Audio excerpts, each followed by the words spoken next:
এই ভাই কথা বলো না, অস্তিত্ব থাকবে না।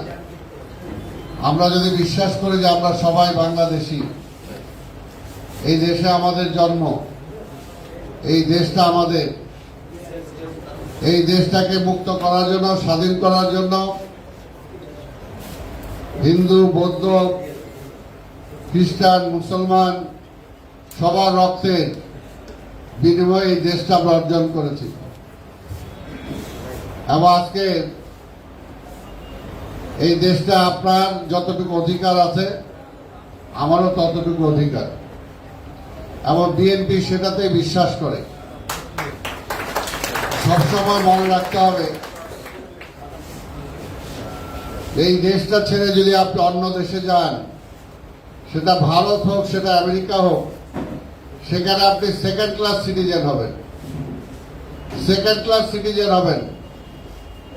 এখনো আপনারা দেখতে পাচ্ছেন যারা এপার থেকে ওপারে গিয়ে নিজেদের অবস্থান নেওয়ার জন্য চেষ্টা করেছে, এখনো তাদের শুনতে হয় এই দেশটা তোর না।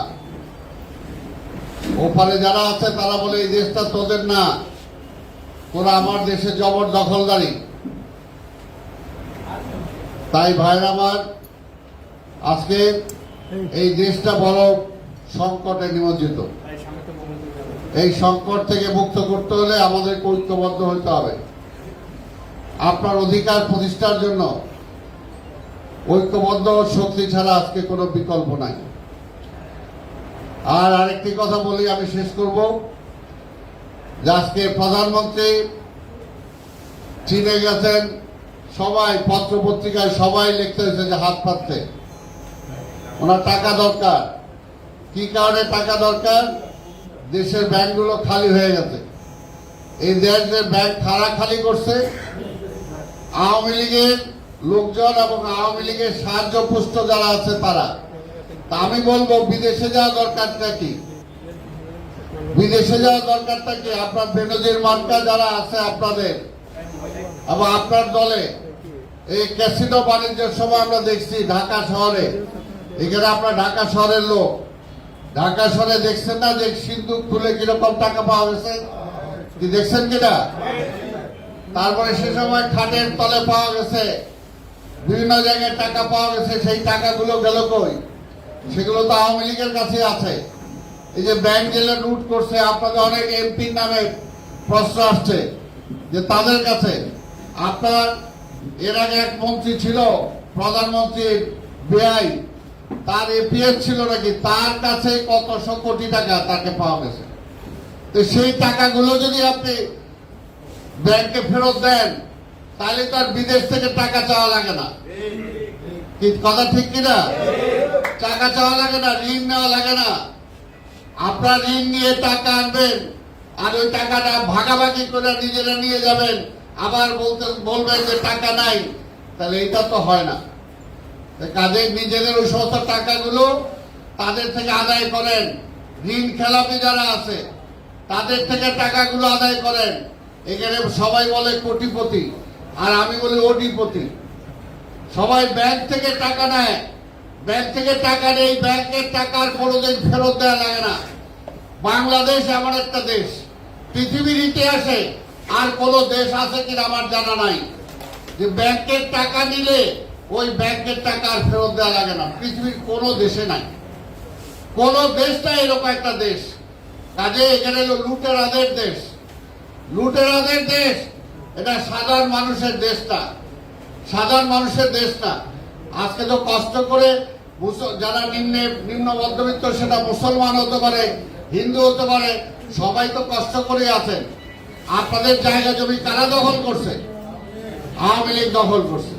আজকে যদি সেগুলো উদ্ধার করে আপনাদেরকে দিয়ে দেওয়া হয়, তাহলে আপনাদের অনেক কষ্ট লাঘব হবে। অর্থাৎ আওয়ামী লীগ লুটেরা ব্যাংক খাইছে, হিন্দুদের সম্পত্তি খাইছে, মন্দিরের জায়গা খাইছে, এমন কোনো কিছু নাই যে তারা খায় নাই। এমন কোনো জায়গা নাই। স্বাধীনতার পর থেকেই শুরু হয়েছে। স্বাধীনতার পর থেকে ওই পাকিস্তানিদের জায়গাও খাইছে, ব্যবসা খাইছে, ঠিক তেমনি আপনাদের হিন্দুদের জায়গা জমিও তারা খাইছে। এটা তো পরিষ্কার, আমরা যেটা জানি। তাই আজকের এই লুটেরাদের বিরুদ্ধে এই লুটেরাদের বিরুদ্ধে আমাদেরকে ঐক্যবদ্ধ হইতে হবে। ভাই, আপনার সন্তান, আপনার ভবিষ্যৎ, আপনার নিজেরা যদি ভালোভাবে থাকতে চান, বললাম তো, নিজের দেশ, নিজের অধিকার যতটুকু আছে, যতটুকু আপনি দাবি করতে পারবেন, অন্য জায়গায় যায় কিন্তু সেই দাবিটা করতে পারবেন না। কাজে আপনাদের ধর্মেরও কিছু লোক আছে আপনাদেরকে অন্ধের মধ্যে রাখার চেষ্টা করে, আপনাদেরকে বিক্রি করে তারা কিছুটা বেনিফিটেড হয়। আপনাদের ধর্মেরও কিছু উপরে হয়তো আছে যারা আপনাদেরকে বিক্রি করে, মাথা বিক্রি করে দেয়, ভোটের সময় মাথা বিক্রি করে দেয়। কাজেই আপনাদের এমন কোন দাসখত দেওয়া আছে যে হিন্দুর ভোট মানে আওয়ামী লীগের ভোট? তাহলে কেন দিবে? আপনার কি বেনিফিট পাইতেছেন? দুই একজনের তো বেনিফিট পায়, কিন্তু আপনারা সাধারণ মানুষ যারা আজকে হিন্দু ধর্মে, বৌদ্ধ ধর্মে যারা আছেন, খ্রিস্টান ধর্মে যারা আছেন, কি বেনিফিটটা আপনারা পাচ্ছেন? আজকে যদি জিনিসপত্রের দাম বাড়ে, তাহলে মোহাম্মদ মানে আবুল হোসেন যে টাকা দিয়ে কিনবে, ওই কার্তিক দাস তো ওই টাকা দিয়েই কিনবে। জিনিসপত্রের দাম বাড়লে তো সবাইকেই বাড়লো, নাকি আমার মুসলমানের জন্য দাম কম, আপনার জন্য দাম বেশি? কাজেই আর যদি কেউ লুট করে, আপনাদের দেখছেন তো, আপনাদের ঢাকেশ্বরের মন্দিরে স্বর্ণ চুরি হয়ে গেছে। কোন আমলে হয়েছে? কোন আমলে হয়েছে বলেন? এই আওয়ামী লীগের আমলে হয়েছে। এই যে রাজারবাগ, কালীবাড়ি শুনছেন চুরি হয়ে গেছে, সেই এইরকম চুরি হয়েছে। কারা চুরি করছে? আওয়ামী লীগ চুরি করছে। চোরের দল এটা, একটা লুটেরার দল। আর ধর্মের কথা বলে, আসলে ওরা কোনো ধর্ম মানে না, এদের কাছে কোনো ধর্ম নাই, কোনো ধর্ম নাই এদের কাছে। এরা হলো লুটেরা ধর্ম, লুটেরা ধর্ম, এরা চোরের ধর্ম। কাজে লুটেরা, চোর, এর হাত থেকে যদি এই দেশটাকে আমাদের উদ্ধার করতে হয়, সবাইকে ঐক্যবদ্ধভাবে আমাদেরকে এগিয়ে আসতে হবে। তা আমি আজকে এখানে ধন্যবাদ জানাতে চাই যে আমাদের হিন্দু কল্যাণ ফ্রন্টের সভাপতি বিজন সাহেব আজকে উদ্যোগ নিচ্ছেন। এখানে আপনাদের মহানগরী যারা দায়িত্বে আছেন, সুভাষ সহ যারা দায়িত্বে আছেন, তারা আজকে উদ্যোগ নিচ্ছেন। কাজে আমরা আশা করব যে এখানে আমাদের বিএনপি সকল ধর্মের সম অধিকারে বিশ্বাস করে, সকল ধর্মের সম অধিকারে বিশ্বাস করে। এখানে পরিষ্কার কথা, আমরা যেটা বলছি, আমাদের ধর্মীয় মূল্যবোধ না, আমাদের ধর্মীয় মূল্যবোধে বিশ্বাস করি আমরা। এটা কথাটা আপনারা পরিষ্কার মনে রাখবেন। ইসলামী মূল্যবোধ বিএনপির স্লোগান না, ধর্মীয় মূল্যবোধ হলো আমাদের স্লোগান। আমরা সকল ধর্মের সব অবস্থানে আমরা বিশ্বাস করি। আমরা বিশ্বাস করি সবাই যদি ভালো থাকে, দেশটা ভালো থাকবে। আজকে হিন্দু খারাপ থাকলে মুসলমান ভালো থাকতে পারবে না, আর মুসলমানরা খারাপ থাকলে হিন্দুরাও ভালো থাকতে পারবে না। আজকে পার্শ্ববর্তী দেশে দেখছেন আজকে কি অবস্থা, কি অবস্থা সেখানে। কাজে সেখানে যে আপনাদের ওই যে বললাম খুব একটা শান্তির যে কিছু পাবেন সেটা না। কাজে নিজের দেশের যে অধিকার আছে, এই অধিকারটাকে প্রতিষ্ঠা করার জন্য আপনাদেরকে ঐক্যবদ্ধ হতে হবে। আমি আবার আজকে সুভাষ সহ যারা আজকে এই আয়োজন করেছেন, আপনাদের সবাইকে ধন্যবাদ জানাই। ইনশাআল্লাহ যেমনি ভাবে একসাথে একই কাতারে আমরা যুদ্ধ করেছি এই দেশের স্বাধীনতার জন্য, ঠিক এমনি ভাবে আজকে যখন আমার স্বাধীনতা বিপন্ন হতে চলেছে, আজকে যখন আমার গণতান্ত্রিক অধিকার নাই, আজকে যখন আমার ভোটের অধিকার নাই, আজকে ভোট কেউ দিতে পারেন আপনারা? আজকে মুসলমান হন আর হিন্দু হন, ভোট সেন্টারেই তো যেতে দেয় না। আরে ভাই, আওয়ামী লীগও ভোট দিতে দেয় না, আওয়ামী লীগের ভোটও লাগে না। ওই বেনজির মার্কা যারা আছে তারা বলে আপনাকেও দেওয়া লাগবে না, আমরা ঠিক করে দেব। আর ওইটার জন্য আজকে সরকার থেকে কনসেশন নিতে নিতে আজকে দেশ খায় বেলাইছে, তারা দেশ খায় বেলাইছে। কাজে দেশ খাকদের হাত থেকে দেশকে উদ্ধার করার জন্য সবাই ঐক্যবদ্ধভাবে আজকে নেমে আসতে হবে। আপনাদেরকে এই আহ্বান জানাই। ইনশাআল্লাহ রাজপথে সবাই আমরা সেই আন্দোলনে একই কাতারে শরীক হব, এই আহ্বান জানিয়ে আপনাদের সবাইকে ধন্যবাদ জানিয়ে আমার বক্তব্য শেষ করছি। এবং এটা যারা অগ্রিম যারা দায়িত্বে আসবেন তাদেরকে আপনাদের শুভেচ্ছা জানিয়ে আমার বক্তব্য শেষ করছি। খোদা হাফেজ। বাংলাদেশ জিন্দাবাদ।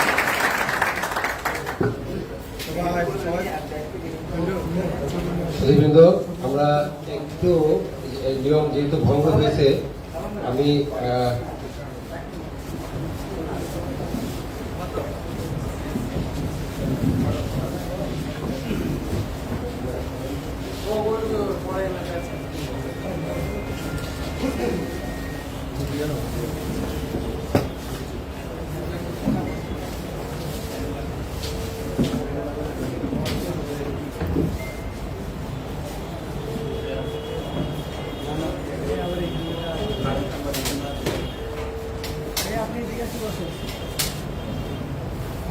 সুধীবৃন্দ, আমি কেন সভাপতিত্ব করছি একটু বলে নিই, কারণ আমি হলাম মহানগরের সদস্য সচিব, কিন্তু আমাদের যিনি আহ্বায়ক নিতাই চন্দ্র ঘোষ, আপনারা জানেন উনি ছাত্র রাজনীতি থেকে এই পর্যন্ত হ্যাঁ উনি খুবই অসুস্থ।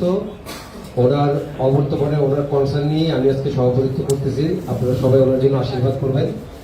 আর আমাদের আসলে বক্তব্য দেওয়ার যেভাবে কথা ছিল, সময়ের কারণে আমরা একটু শর্ট করতেছি, কিন্তু আমি একটু নাম বলে দিচ্ছি আপনাদের সূত্রপুর তারা যারা যারা উপস্থিত আছেন, উত্তম, মানিক, স্বপন, রিপন, হৃদয়, অজয়, রাজীব, সবাইকে ধন্যবাদ। কোতালে থানায় রাজকুমার, রবীন্দ্র, সত্যজিৎ, তারকধর, শ্রাবণ নন্দী, হৃদয় ঘোষ, রমনা থানার প্রদীপ, বাবুল চক্রবর্তী, আকাশ রায়, সুমন বর্মন, মিলন গোমেজ, রণবীর সরকার, লিটন দেবনাথ,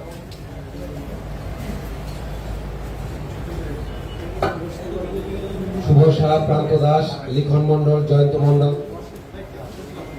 আমাদের সবুজবাগ থানার পুলক বড়ুয়া, রনি বড়ুয়া, লিটন বড়ুয়া, বিকিরণ বড়ুয়া, দুলাল বড়ুয়া, সানি বড়ুয়া, ডেমরা থানায় সুভাষচন্দ্র, লিটনচন্দ্র সিং, নির্ভর সরকার, পাখি, যাত্রাবাড়ি থানায় শুভ রাজবংশী, দীপু চন্দ্র দাস, রনি ধর, মানিক রাজবংশী, তিনয় রাজবংশী। সবাইকে ধন্যবাদ। আমাদের বাড্ডা থানায় আছে সুমন, হরেকৃষ্ণ, হিরো বড়ুয়া, জীবন বড়ুয়া, প্রকাশ চন্দ্র, তুষার, লক্ষণ রায়, অতুল চন্দ্র, সবাইকে অশেষ অশেষ ধন্যবাদ। এ পর্যায়ে আপনাদের সামনে বক্তব্য নিয়ে আসছেন আমাদের মহানগর কল্যাণ ফ্রন্টের যুগ্ম আহ্বায়ক দুলাল চক্রবর্তী গুরু। দুলাল চক্রবর্তী গুরু।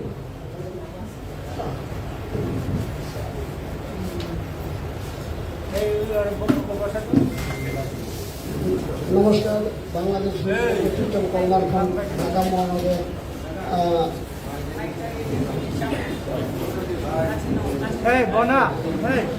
বাংলাদেশ হিন্দু বৌদ্ধ খ্রিস্টান কল্যাণ ফ্রন্ট ঢাকা মহানগর থানা কমিটির সম্মেলনে আমি মহানগরের যুগ্ম আহ্বায়ক। আমি চাচ্ছি যে আপনার ঢাকা মহানগরের যে কটা কল্যাণ আছে তারা যদি সুন্দর করার জন্য আজকে আমার অনুমতি যে উদ্যোগ করেছে তাদেরকে কিছু ধন্যবাদ। শেষ করলাম।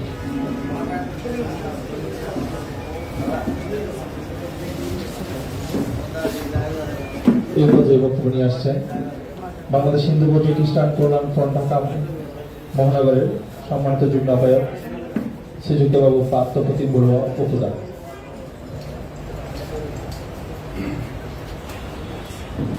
আর ঢাকা ভাই ওখানে গিয়ে আপনারা সেলফি নেবেন, একদিন তো লাইভ চলতেছে তো নাকি? এই সম্মেলনে প্রধান অতিথি আমাদের অভিভাবক, আমাদের সিনিয়র যুগ্ম মহাসচিব অ্যাডভোকেট গুরুত্ববিদ ভাই উপস্থিত আছেন, আমাদের কল্যাণপুরের সম্মানিত চেয়ারম্যান বিজন সরকার, প্রান্তিক জনশক্তি উন্নয়নের বিষয়ক সহ সম্পাদক অপরাধী রায় এবং আমাদের মহানগরের মহাসচিব সুভাষচন্দ্র দাস। কিছুক্ষণ আগে আমাদের সালাম ভাই যে কথাটা বলে গেল তার সাথে আমরা একমত। আপনারা বিগত 15 বছর যে পিছিয়ে তাকাই আমরা, বিশেষ করে আমরা বৌদ্ধ সম্প্রদায় যদি একটু পিছিয়ে তাকাই তাহলে আমাদের অনেক ক্ষয়ক্ষতি হয়ে গেছে।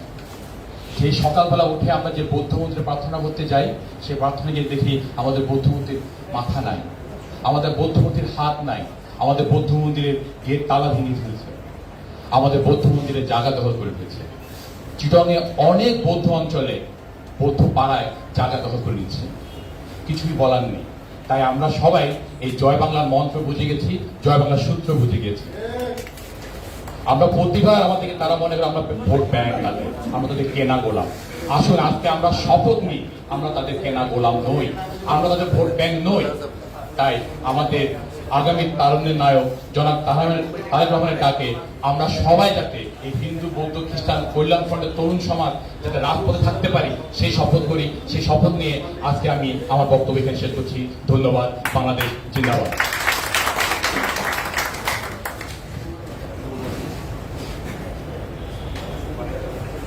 এই পর্যায়ে বক্তব্য নিয়ে আসছেন বাড্ডা থানার প্রতিনিধি সুমন মার্কিন। আমি সুমন মার্কিনকে ওনার মূল্যবান বক্তব্য প্রদান করার জন্য অনুরোধ জানাচ্ছি।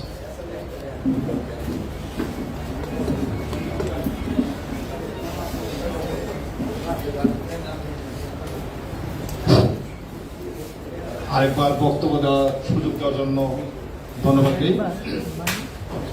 আমরা আমাদের যে প্রতিনিধি উপস্থিত হয়েছেন বিভিন্ন থানা থেকে, এবং আমি বাড্ডা থানার যুগ্ম আহ্বায়ক হিসাবে আজকে এই জায়গায় উপস্থিত হয়েছি।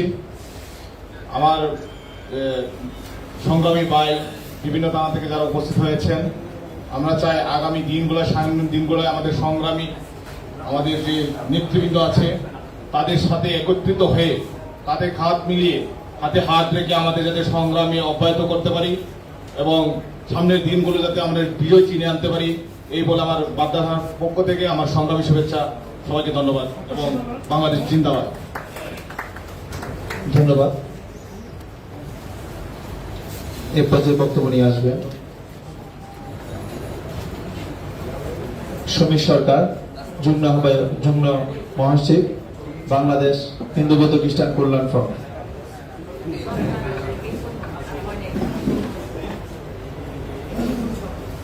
আমি আজকে আমাদের পবিত্র রথযাত্রার শুভেচ্ছা দিয়ে আমি কিছু কথা বলা শুরু করছি। আজকের এই মঞ্চে উপস্থিত বাংলাদেশ জাতীয়তাবাদী হিন্দু দলের এবং বাংলাদেশ হিন্দু বৌদ্ধ খ্রিস্টান কল্যাণ ফ্রন্টের সকল নেতৃবৃন্দদেরকে আমি সশ্রদ্ধ প্রণাম জানাচ্ছি।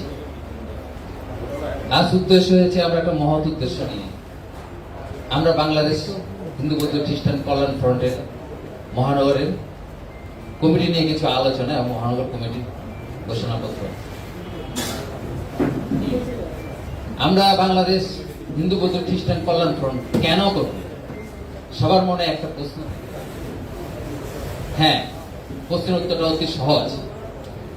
যার যার মন থেকে আপনি অ্যানালাইসিস করেন বা আপনি চিন্তা করেন যে আপনি কেমন আছেন এই দেশে বর্তমান প্রেক্ষাপটে রাজনীতিতে, যারা এই শাসক গোষ্ঠীরা, ষড়যন্ত্র শাসক গোষ্ঠীরা শোষিত করছে আমাদেরকে।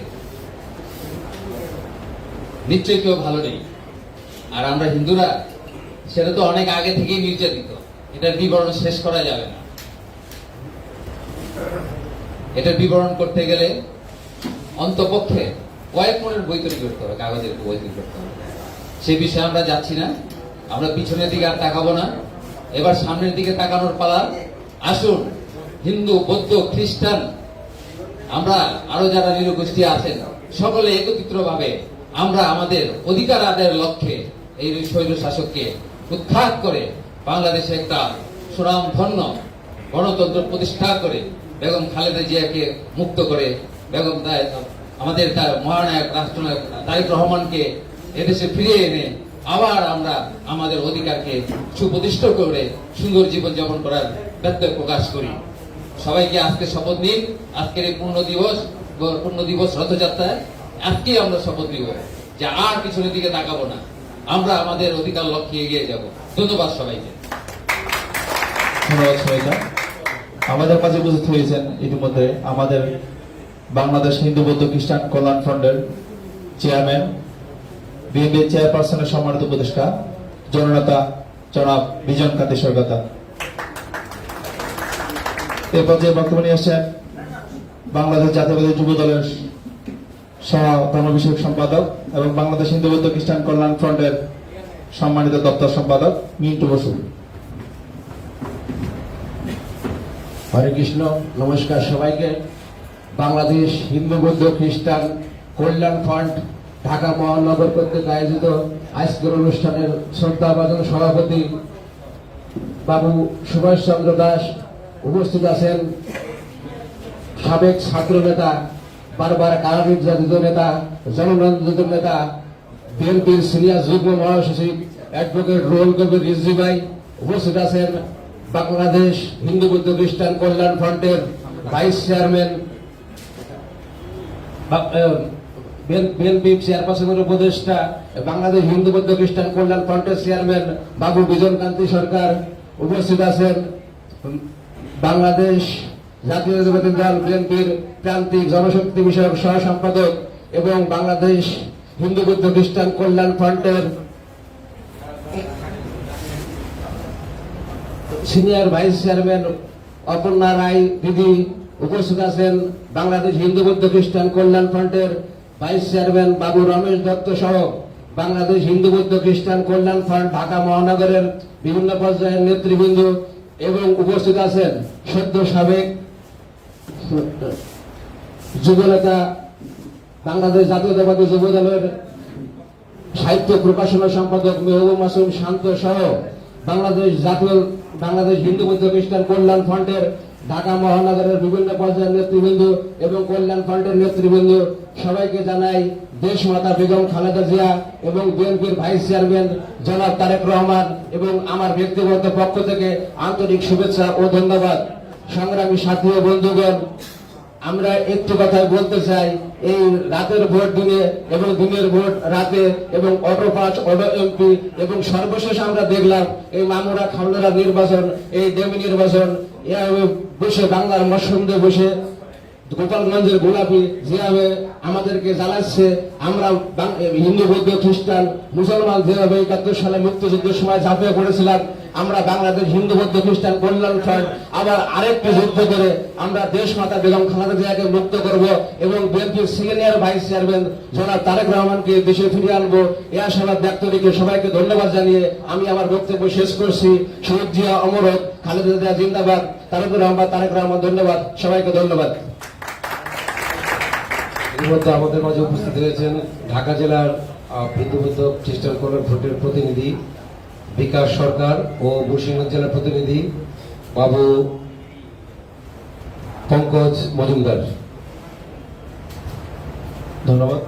এই পর্যায়ে বক্তব্য নিয়ে আসছেন জনাব মোহাম্মদ আবুল কালাম আজাদ, জাতীয় দল তাঁতি দল কেন্দ্রীয় কমিটি।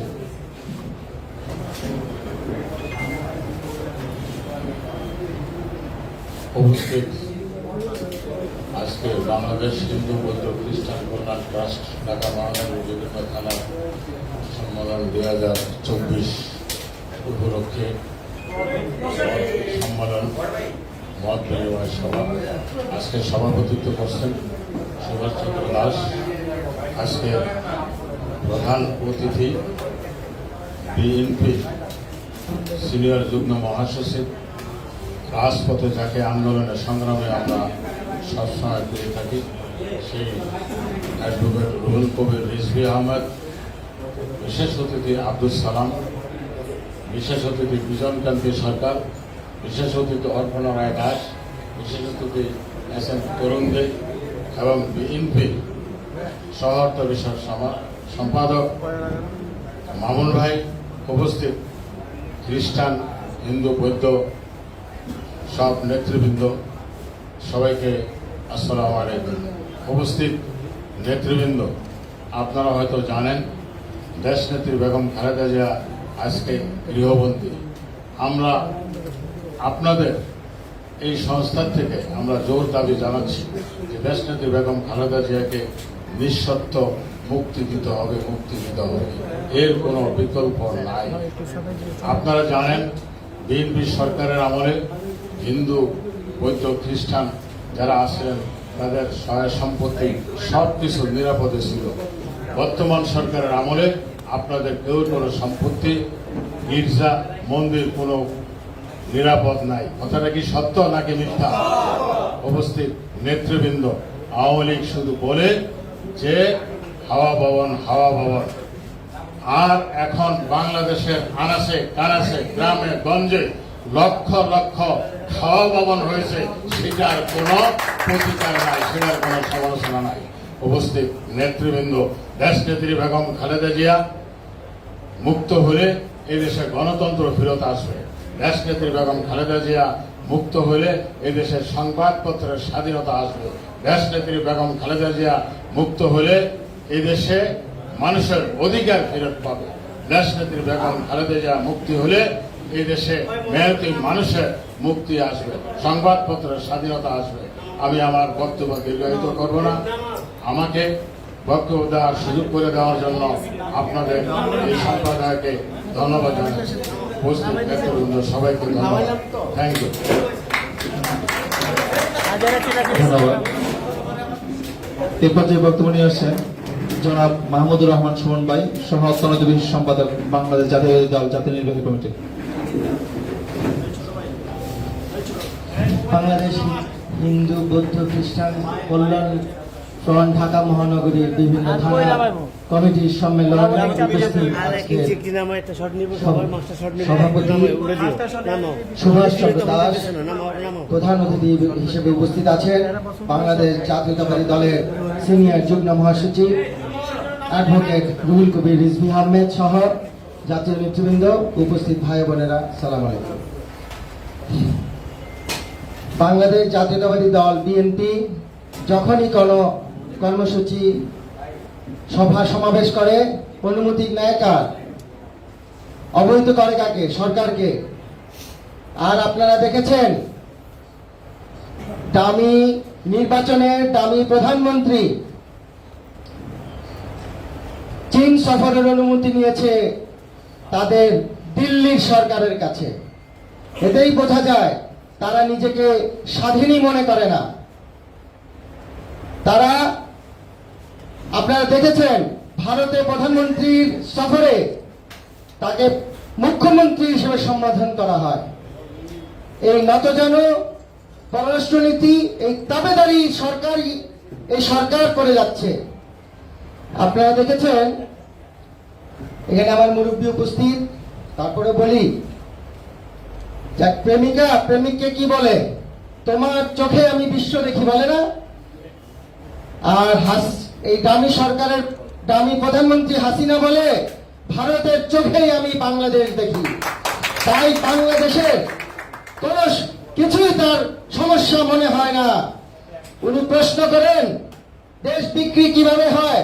আরে প্রধানমন্ত্রী, আপনি যা করছেন এটাই দেশ বিক্রি। পানি দিয়ে দিচ্ছেন, আমাদের সড়ক স্থলপথ করিডর দিয়ে দিচ্ছেন, রেল লাইন করিডর দিয়ে দিচ্ছেন। তিনি এটাকে দেশ বিক্রি মনে করেন না, কারণ তিনি মনে করেন দিল্লির সেন্ট্রাল গভর্নমেন্টের কাছে এটি পৌঁছে দিচ্ছে, সেন্ট্রাল গভর্নমেন্টের স্বার্থ রক্ষা করছে। কারণ তার কাছে এটি একটি আশ্রিত দাবেদারি রাষ্ট্র। আজকে এইভাবেই দেশকে ধ্বংসের দ্বার প্রান্তে নিয়ে গেছে, অর্থনীতি ধ্বংস করে দিয়েছে, প্রতিটি প্রতিষ্ঠান ধ্বংস, শিক্ষা ব্যবস্থা ধ্বংস, স্বাস্থ্য খাত ধ্বংস। আজকে প্রধানমন্ত্রী বলে, এই দামি প্রধানমন্ত্রী বলে চিকিৎসার জন্য আপনারা ভারতে যান। তাহলে বোঝেন বাংলাদেশের চিকিৎসা অবস্থা কোন পর্যায়ে নিয়ে গেছে। আর এটি বুঝতে পেরেছিলেন স্বাধীনতার ঘোষক শহীদ প্রেসিডেন্ট জিয়া রহমান। তিনি দেখেছিলেন জন্ম থেকেই চলছে বাংলাদেশ, তাই তিনি যেভাবে দেশকে স্বাধীন করার জন্য মুক্তি বাহিনী গঠন করেছিলেন, সেই গণতন্ত্র রক্ষার জন্য তিনি গঠন করেছিলেন আরেকটি গণতন্ত্র মুক্তি বাহিনী। তার নাম হচ্ছে বাংলাদেশ জাতীয়তাবাদী দল বিএনপি। আর সেই বিএনপির নেতৃত্বেই বিপ্লব করে তুলে গণতন্ত্রের মায় দেশের মানুষকে গণতন্ত্র উপহার দিয়েছিলেন। যে গণতন্ত্র প্রতিষ্ঠা করেছিলেন, বহুদলীয় গণতন্ত্র প্রতিষ্ঠা করেছিলেন স্বাধীনতার ঘোষক শহীদ প্রেসিডেন্ট জিয়া রহমান। আর সেই গণতন্ত্র মুক্তি বাহিনীর নেতৃত্বে এখন দেশনায়ক তারেক রহমান বাংলাদেশে আবার গণতন্ত্র প্রতিষ্ঠা করবে। আমরা দেশনায়ক তারেক রহমানের নেতৃত্বে ঐক্যবদ্ধ থেকে এই দাবেদার সরকারকে উৎখাত করে আমাদের সবার স্বার্থ রক্ষা করব, বাংলাদেশের মানুষের অধিকার রক্ষা করব। বাংলাদেশ জিন্দাবাদ, বাংলাদেশ জাতীয়তাবাদী দল জিন্দাবাদ, তারেক রহমান জিন্দাবাদ। ধন্যবাদ। এই পর্যায়ে বক্তব্য নিয়ে আসছেন শ্রীযুক্ত বাবু রমেশ দত্ত, সদস্য জাতীয় নির্বাহী কমিটি বিএনপি এবং সম্মানিত সহসভাপতি বাংলাদেশ হিন্দু বৌদ্ধ খ্রিস্টান কল্যাণ ফ্রন্ট কেন্দ্রীয় কমিটি। নমস্কার। আজকে একটা ঐতিহাসিক দিন বলবো, কারণ হিন্দু বৌদ্ধ খ্রিস্টান কল্যাণ ফ্রন্ট ইতিহাসে আজকে 20 থেকে 22 বছর আগে ওই সংগঠনটা শুরু হলো। আজকে আমার কাছে মনে হচ্ছে প্রথম রাজধানী ঢাকার একটি বিভিন্ন থানা থেকে একটি আজকে পরিচিতি সভা প্রথম যাত্রা শুরু হলো বলে আমি মনে করি। আজকে আবার সামনে বক্তব্য দেওয়ার কিছু নাই, আমার রাজনৈতিক অভিভাবক যার হাত দিয়ে আমি আজকে রাজনীতির এই পর্যায়ে এসেছি। 1984 সালে স্বৈরাচার বিরোধী আন্দোলনে মৃত্যুঞ্জয়ী সাবেক ছাত্র নেতা আমার অভিভাবক রিজভী আহমেদ। আমার উপস্থিত এখানে আমার কল্যাণ ফ্রন্টের চেয়ারম্যান বিজনকান্তি সরকার রয়েছেন, আমার চেহাসপদ কেন্দ্র নেতা মাহমুদুর রহমান সুমন, আমাদের আছে আমাদের তাঁতি দলে আজাদ ভাই সহ অপর্ণা আন্টি সহ কল্যাণ ফ্রন্টের বিভিন্ন থানার নেতৃবৃন্দ। শোনেন, আজকে যারা নেতৃবৃন্দ আছে এরা কিন্তু সবাই সংগ্রামী নেতা। আজকে কাজল, বুলু, এদের নামে কত কেস, প্রবন্ধা, নির্যাতিত, অপু, এখানে কিন্তু কেউ মোটামুটি কেউ মানে জাতীয়তাবাদী রাজনীতির সাথে জড়িত হয়ে সবাই কিন্তু সংগ্রামের অগ্রণী সৈনিক হিসাবে আছে। তাদেরকে আমরা কাজে লাগাতে পারছি, এর জন্য আমি সুভাষচন্দ্র দাসকে অবশ্যই আমি অভিনন্দন জানাচ্ছি। আমি রাজনীতির বক্তব্য বেশি দিব না, আমি দেশনেত্রী বেগম খালেদা জিয়ার একটি অভিজ্ঞতার কথা বলে আমি বক্তব্য শুরু করতে চাই। আজকে কিছুক্ষণ আগে আমার শ্রেষ্ঠপদ কেন্দ্র নেতা সুমন বলল যে আমরা কোন চোখে দেখি বাংলাদেশকে, অর্থাৎ বাংলাদেশের অস্তিত্ব কোথায়। আজকে অনেকে মনে করতে পারেন আমরা হিন্দু সম্প্রদায়, আমাদের ভারত আমাদের হিন্দু রাষ্ট্র বা হিন্দু সম্প্রদায়, কিন্তু একটা কথা বলি, দেশটিতে বেগম খালেদা জিয়ার কাছে জন্মাষ্টমীর একটা প্রোগ্রামে আমরা গিয়েছিলাম। উনি বলেছিল যে আপনারা একটা জিনিস মনে করেন তো, যে ভারতীয় যে তামাবিল যে ক্ষতি হচ্ছে টিপাই মুখে বাঁধের জন্য, অথবা মংলাতে যে এই আপনার রামপাল বিদ্যুৎ অথবা তিস্তা নদীর এই ক্ষতিগ্রস্ত শুধুমাত্র কি মুসলমানরা হচ্ছে? বাংলাদেশে যারা বাস করে হিন্দু বৌদ্ধ খ্রিস্টান তারা কি ক্ষতিগ্রস্ত নয়? তাহলে পরে ভারত যদি আমাদের বাংলাদেশে ক্ষতি করে, ভারতীয় আধিপত্যবাদ, তাহলে কারো আমরা বাংলাদেশে যদি বাস করি, আমরা তো যুগ থেকে শত শত বছর ধরে এই দেশের আদি বাসিন্দা হিন্দু সম্প্রদায়, কেন আমরা ভারতের বিরুদ্ধে কথা বলবো না? যারা আমাদের বিরুদ্ধে ক্ষতি করবে তাদের বিরুদ্ধে কথা বলবো না কেন? এই জিনিসটা হিসাব করে কথা বলতে পারেন। আজকে বাংলাদেশকে আমাদের কিছুক্ষণ আগে আমাদের সালাম ভাই বক্তব্য দিয়ে চলে গেলেন, আমাদের কতিপয় দালাল শ্রেণীর কিছু হিন্দু নেতা বৌদ্ধ খ্রিস্টান নেতা আছে, তারা আমাদেরকে ব্যবহার করে ভারতের দাবেদারের সাথে তাল মিলিয়ে আমরা কিন্তু তাদেরকে আমাদের ব্যবহার করে আওয়ামী লীগের পকেটে নিয়ে গেছে। সেখান থেকে বেরিয়ে আসতে হবে, বেরিয়ে না আসলে কিছু হবে না। আজকে একটি কথা বলতে চাই, এখানে পবন দাস রয়েছে হরিজন সম্প্রদায়। হরিজন সম্প্রদায় কয়েকশো বছর আগে থেকে এখানে বাস করে, এরা তামিলনাড়ু থেকে ওরা এসেছিল আমাদের পরিষ্কার পরিচ্ছন্নতা শুরু করে বিশেষ কাজের জন্য তারা এখানে এসেছিল। তাদেরকে জায়গা দেওয়া হয়েছিল, সেসব জায়গায় পাকিস্তান যে মাঠটা আছে সেখানে জায়গা দেওয়া হয়েছিল। সেই তাদেরকে আমার জানা মতে সাবেক মেয়র সাদেক হোসেন খোকা একটা কোটা সিস্টেম করে 80% চাকরি তারা দিয়েছিল। 265 জন পবন জানের লিস্ট আছে তার কাছে চাকরি দিয়েছিল। আর এই সময়ে শেখ পরিবারের শেখ তাপস তাপস ওনাদেরকে উচ্ছেদ করে দিচ্ছে এবং এই কোটা বাদ দিয়ে ওনাদেরকে বাদ দিয়ে অন্যজনকে চাকরি দিচ্ছে। এবং কি মানবিক জীবন যারা কোথায় যারা রাস্তায় শুয়ে আছে তারা, আমি দেশ নায়ক তারেক রহমানের নির্দেশে, অপর্ণা আন্টি এবং আমরা সুভাষ মহল বিজনদার নির্দেশে আমরা সেদিকে গিয়েছিলাম এবং আমি পবন দাস সহ ওদের সাথে আমি আমার আজকের প্রধান অতিথি রিজভী আহমেদের সাথে কথা বলেছি। আমরা আপনাদের পাশে আছি, পাশে থাকবো, কিন্তু আপনাদেরকে আমাদের পাশে আসতে হবে। অর্থাৎ এই যে অত্যাচার নির্যাতন, এই যে গণতন্ত্রহীনতা, এই গণতন্ত্রের জন্য আমাদেরকে পাশে থাকতে হবে সবাইকে ঐক্যবদ্ধ ভাবে। এই ফ্যাসিস্ট, এই দাবিদার, এই পুতুল রাষ্ট্রকে, পুতুল সরকার শেখ হাসিনা সরকারকে পতন ঘটিয়ে একটি গণতান্ত্রিক সরকার দেশ নায়ক তারেক রহমানের নেতৃত্বে, বেগম খালেদা জিয়ার নেতৃত্বে আমরা গড়ে তুলবো। এই প্রত্যাশায় আজকে এই নতুন যাত্রাকে আমি আবারও অভিনন্দন জানিয়ে আমি আমার বক্তব্য শেষ করেছি। ধন্যবাদ সবাইকে, নমস্কার। ক্ষমা চেয়ে দিচ্ছি, আজকে যে হরিজনের যে বসতভিটা উচ্ছেদের জন্য বর্তমান সরকার, আমাদের মাঝে উপস্থিত হয়েছেন প্রবলন সামন্ত হরিজন সেবক সমিতির প্রধান উপদেষ্টা। আমরা ওনার মুখ থেকে আজকে শুনবো যে হরিজনের উপর নিপীড়নের সেই কাহিনী।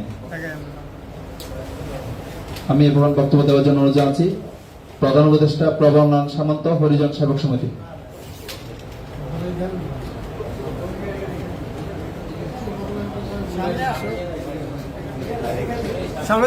সামনে আসেন।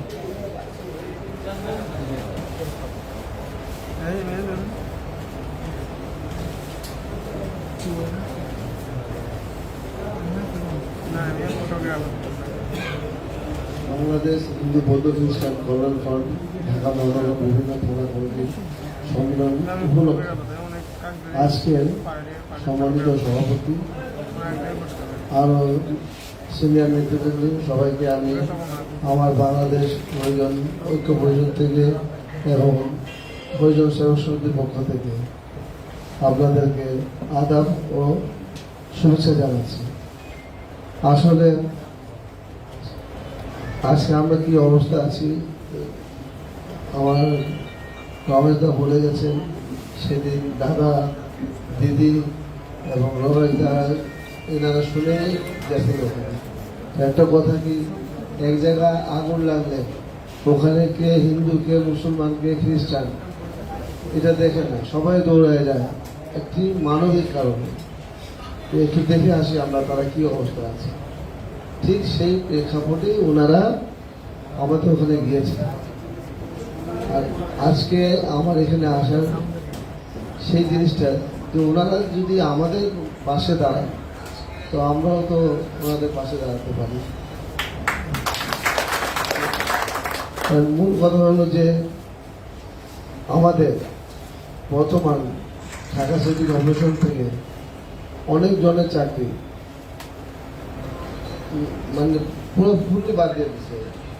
আমরা চাকরি যদি করতে গেলে 59 বছর হলে, রিটায়ার হলে তো সেটা এককালীন টাকা পাওয়া যায়, কিন্তু উনি একটা টাকাও না দিয়ে এইভাবেই সবার চাকরি খেয়ে দিচ্ছে। এখন বলছে যে না তারা বহিরাগত। আমরা বহিরাগত হলে তাহলে আমরা বাংলাদেশে ভোট দিই, আমরা বাংলাদেশে ভোটার। আমরা ব্রিটিশ পিরিয়ড থেকে আর দাদার পর দাদা এরা আমরা ইন্ডিয়া থেকে নিয়ে আসা হয়েছে বিভিন্ন জায়গা থেকে, যেমন কানপুর, তেলেগু, তামিল, তারপর আপনার ইলাহাবাদ, নাগপুর, এখান থেকে আনা হয়েছে। দাদার পর দাদার বাবা মারা গেলে ছেলে চাকরি করে, সেই অধিকার থেকে আমরা মূল ঘটনা হলো যে কেন এমন হলো। এর আগেও তো অনেক মেয়র ছিলেন, ওনারা তো এরকম করেন নাই। তো আজকে আপনাদের কাছে আমার একটাই প্রশ্ন যে আপনারা অন্তত পক্ষে আমাদের জন্য আশীর্বাদও করবেন, দোয়াও করবেন এবং আমাদের পাশে থাকবেন, এই আমার আত্মবিশ্বাস। যাই হোক, এখন আমরা অনেক দূর অবস্থা আছি, ছেলে মেয়ে নিয়ে আমরা রাস্তা আছি। ঘর বাড়ি সব আমাদের ভাঙা আছে। এর মধ্যে আপনারা টেলিভিশনে, ইলেকট্রিক মিডিয়া, প্রিন্ট মিডিয়ার মাধ্যমে আপনারা দেখেছেন। তো মূল ঘটনা হলো যে এখন আমাদের দিশা নেই। এই আপনাদের কারণে আজকে আমি এখানে আসলাম। যদি না আসে তাহলে এটা বেমানি হয়ে যায়। কারণ আমি আসলাম, আপনারা আমাদের পাশে গেছেন, আমরাও আপনাদের পাশে আছি। এই বলে আমি আমার বক্তব্য এখানে সমাপ্ত করছি। ধন্যবাদ প্রবন্ধাকে। এরপর যে বক্তব্য নিয়ে আসছেন বাংলাদেশ হিন্দু বৌদ্ধ খ্রিস্টান কল্যাণ ফ্রন্ট কেন্দ্রীয় কমিটির সম্মানিত সিনিয়র ভাইস চেয়ারম্যান এবং বাংলাদেশ জাতীয় নির্বাহী কমিটির সম্মানিত প্রান্তিক ও জনশক্তি উন্নয়ন বিষয়ক সম্পাদিকা অপর্ণা রায় দাস। আমি ওনার মূল্যবান বক্তব্য দেওয়ার জন্য জানাচ্ছি। জয় জগন্নাথ। দাদা হে কৃষ্ণ করুণা সিন্ধু দীনবন্ধু জগৎপথে গোপীশ গোপীকান্ত রাধাকান্ত নমস্কার। আজকে হিন্দু ধর্মাবলম্বীদের জন্য একটা বিশেষ দিন, রথযাত্রা উৎসব। আজকে সেই দিনেই আমরা হিন্দু বৌদ্ধ খ্রিস্টান কল্যাণ ফ্রন্টের মহানগরের প্রতিটি থানা থেকে আগত যারা আছেন তাদের নিয়ে একটি সুন্দর কমিটি উপহার দিব। সেটা নিয়ে আজকে আমাদের এই আয়োজন। এই আয়োজনের সম্মানিত সভাপতি সুভাষচন্দ্র দাস, যিনি হিন্দু বৌদ্ধ খ্রিস্টান কল্যাণ ফ্রন্টের মহানগরের মহাসচিবের দায়িত্ব পালন করছে। আমাদের যে সভাপতি, তিনি আপনাদেরই সন্তান, তিনি সবসময় আপনাদের পাশেও ছিলেন বিভিন্ন সময় বিভিন্ন বিপদ আপদে। এবং আমাদের জাতীয় মহাশাসন কমিটি যে সেই কমিটির সভাপতি নিতাই চন্দ্র ঘোষ, তিনি অনেক অসুস্থ, বিছানায় শয্যাগত, তাকে দেখতে গিয়েছিলাম। আপনারাও তার জন্য আশীর্বাদ করবেন, তিনি যেন সুস্থ হয়ে আবার আমাদের পাশে থাকেন, সেই আশীর্বাদ করবেন। আজকে আমি শ্রদ্ধা করে যাকে স্মরণ করব তিনি হলেন শহীদ রাষ্ট্রপতি জিয়াউর রহমান। আমি শ্রদ্ধা জানাচ্ছি দেশনেত্রী বেগম খালেদা জিয়াকে। আমি শ্রদ্ধা জানাচ্ছি আমাদের সুদূর লন্ডনে বসে যে নেতা সবার এই বাংলাদেশের জনগণের কথা ভাবেন, সেই নেতা জনাব তারেক রহমানকে শ্রদ্ধা জানাচ্ছি। আজকে এই যে আমাদের হিন্দু বৌদ্ধ খ্রিস্টান কল্যাণ ফ্রন্টের আয়োজনের মধ্যমণি, এই দেশের সংকটকালে যিনি ঘর ছেড়েছেন, ঘর ছাড়া মানুষদের মধ্যে একজন, তিনি হচ্ছেন অ্যাডভোকেট রুহুল কবির রিজভী, সিনিয়র যুগ্ম মহাসচিব দায়িত্বে আছেন। আমাদের মাঝে উপস্থিত আছেন আপনাদেরই আরেকজন নেতা, চেয়ারপারসনের উপদেষ্টা কমিটির সদস্য বিজন কান্তি সরকার। আমাদের মাঝে উপস্থিত আছে আমার ছোট ভাই সহতত্ত্ব বিষয়ক সুমন, আমাদের আবুল কালাম ভাই, আমাদের নির্বাহী কমিটির সদস্য রমেশ দত্ত সহ সকল এখানে ছাত্র নেতারাও আছে, রাগ করার কিছু নাই, সবার নাম বলতে পারছি না।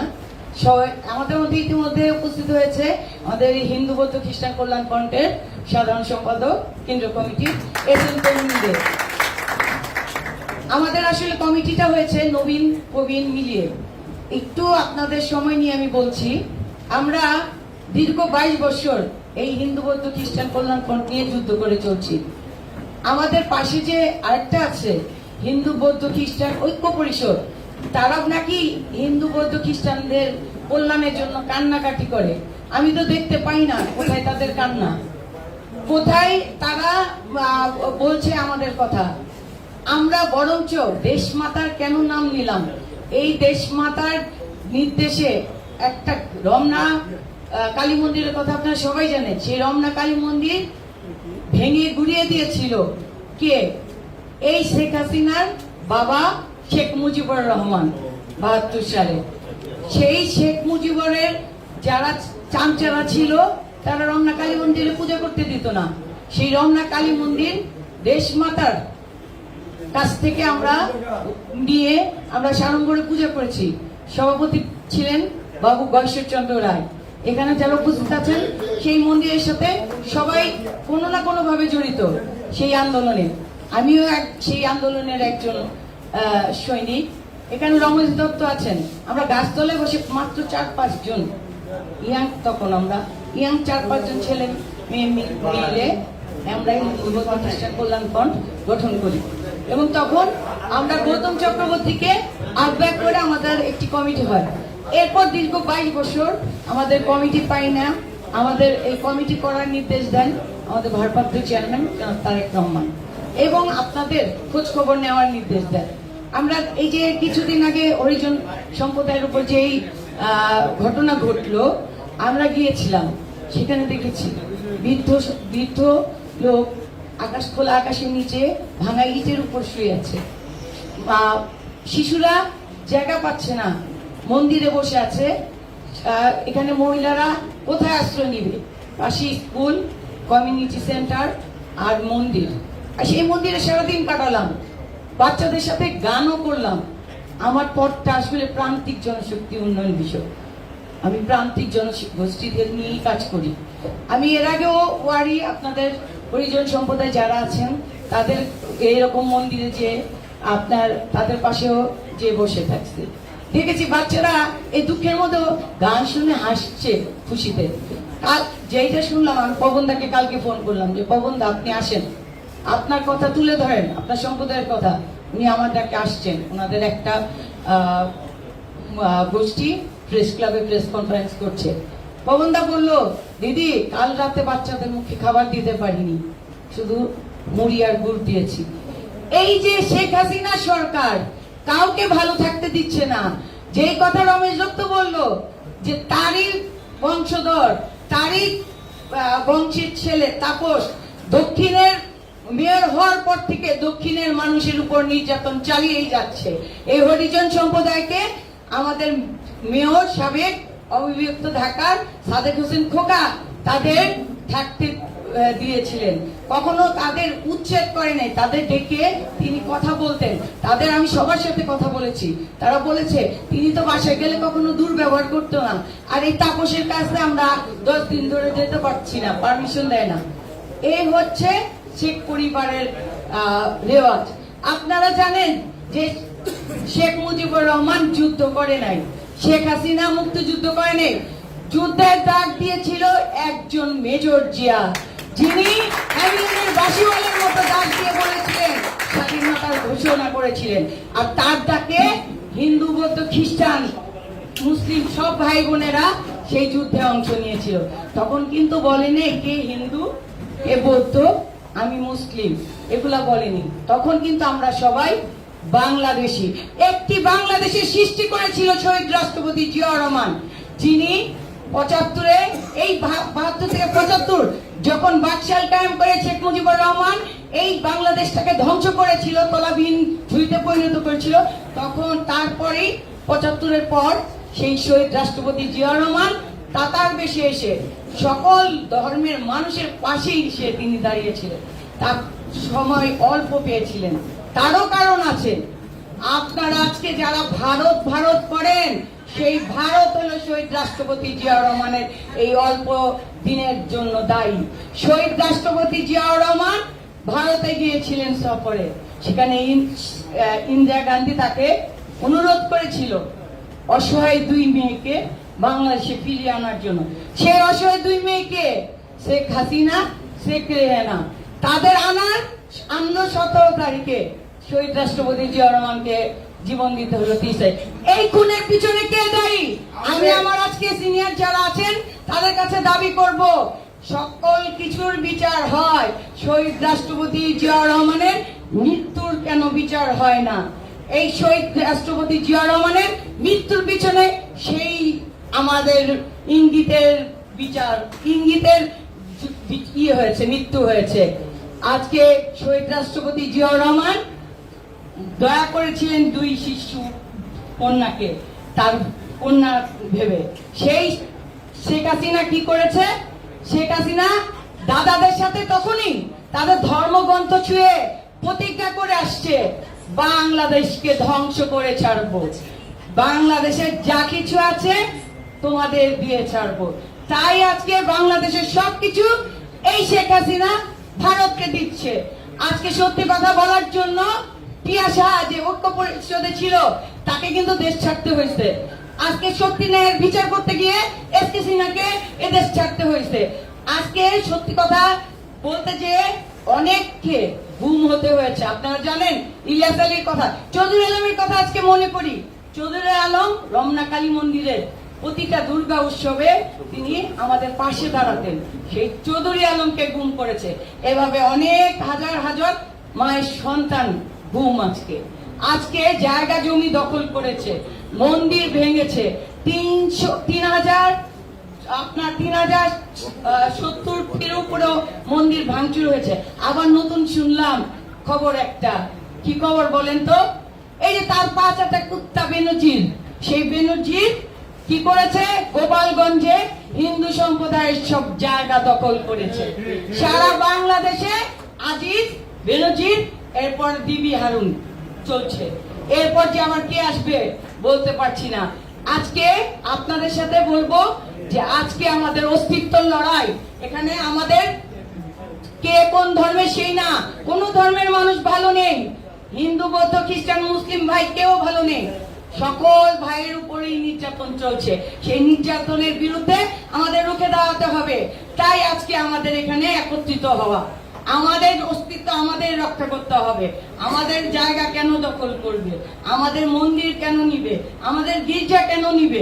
কেন আমাদের বৌদ্ধ মন্দির ভাঙচুর হবে? এগুলার প্রতিকার আমাদেরই করতে হবে। সবাই বলে ভোট ব্যাংক, ভোট ব্যাংক যদি আমি লিখাই, সাদেক হোসেন খোকা কোতোয়ালি থানা থেকে কিভাবে জড়ো হয়েছে? আপনি সরকারি বাজার যান, সেখানে দেখবেন প্রতি ঘরে ঘরে বিএনপি, প্রতি ঘরের মানুষ বিএনপি কে ভালোবাসে। বিএনপি জায়গা জমি দখল করতে আসে না। দেশনেত্রী বেগম খালেদা জিয়া আরো মন্দির গড়ে দিয়েছেন। আমি হিন্দু ধর্ম কল্যাণ ট্রাস্টের ট্রাস্টি ছিলাম। আমি আমার হাত দিয়ে অনেক মন্দির করেছি, অনেক শ্মশানের জায়গা উদ্ধার করেছি, অনেক পুরোহিতদের আমরা ট্রেনিং এর ব্যবস্থা করেছি। এগুলো হলো দেশনেত্রী বেগম খালেদা জিয়ার নীতি। দেশমাতা, তিনি দেশমাতায়, তিনি আপোষ যেমন করেননি, তিনি ধ্বংস করেননি দেশকে। আর ধ্বংস করেছে এই ভারতের সরকার। এখন বলবো ভারতের সরকার, শেখ হাসিনা আমাদের এই দেশটাকে লুটে পুটে খাচ্ছে। আপনারা সেই লুটের কথা সবাই শুনেছেন। আমার ১৪ দুইজন আছেন, তাদের কাছ থেকে আরো শুনবেন। সবাইকে আবারও রথের শুভেচ্ছা জানাচ্ছি, ধন্যবাদ জানাচ্ছি এই দূর দূর দূরান্ত থেকে আপনাদের আসার জন্য। সবাই ভালো থাকুন, সুস্থ থাকুন। সর্বশেষে বলবো, দেশ মায়ের জন্য আপনারা সবাই একটু আশীর্বাদ করবেন, তিনি যেন সুস্থ হয়ে আবার আমাদের মাঝে ফিরে আসতে পারেন। ভালো থাকুন। ধন্যবাদ। এ পর্যায়ে বক্তব্য নিয়ে আসছেন আমাদের মাঝে আজকে উপস্থিত হয়েছেন বাংলাদেশ হিন্দু বৌদ্ধ খ্রিস্টান কল্যাণ ফ্রন্টের সম্মানিত কেন্দ্রীয় মহাসচিব এবং কেন্দ্রীয় যুব দলের যুগ্ম সাধারণ সম্পাদক এস.এন. তরুণ দে। এ পর্যায়ে বক্তব্য নিয়ে আসছেন বাংলাদেশ হিন্দু বৌদ্ধ খ্রিস্টান কল্যাণ ফ্রন্টের কেন্দ্রীয় মহাসচিব এস.এন. তরুণ দে। বাংলাদেশ হিন্দু বৌদ্ধ খ্রিস্টান কল্যাণ ফ্রন্ট ঢাকা মহানগর কর্তৃক আয়োজিত আজকের এই অনুষ্ঠানের সম্মানিত সভাপতি ঢাকা মহানগর কল্যাণ ফ্রন্টের সদস্য সচিব সুভাষ চন্দ্র দাস উপস্থিত আছেন। আজকের অনুষ্ঠানের সম্মানিত প্রধান অতিথি, দীর্ঘদিন যাবৎ জাতীয়তাবাদী ছাত্র দলের রাজনীতি থেকে আজ এই পর্যন্ত এসেছি, আজকে প্রায় 32 বছর মাঝখানে কেটে গিয়েছে। আমরা যারা অমুসলিম সম্প্রদায়ের লোক এই বিএনপি রাজনীতির সাথে জড়িত, আমাদের একমাত্র আশ্রয় হচ্ছে জনাব রিজভী আহমেদ। তিনি হচ্ছে অসাম্প্রদায়িক চেতনার উজ্জ্বল নক্ষত্র। যখনই এসেছি, রাত নাই দিন নাই, যখনই এসেছেন তিনি আমাদেরকে সঠিক দিক নির্দেশনা দিয়েছেন।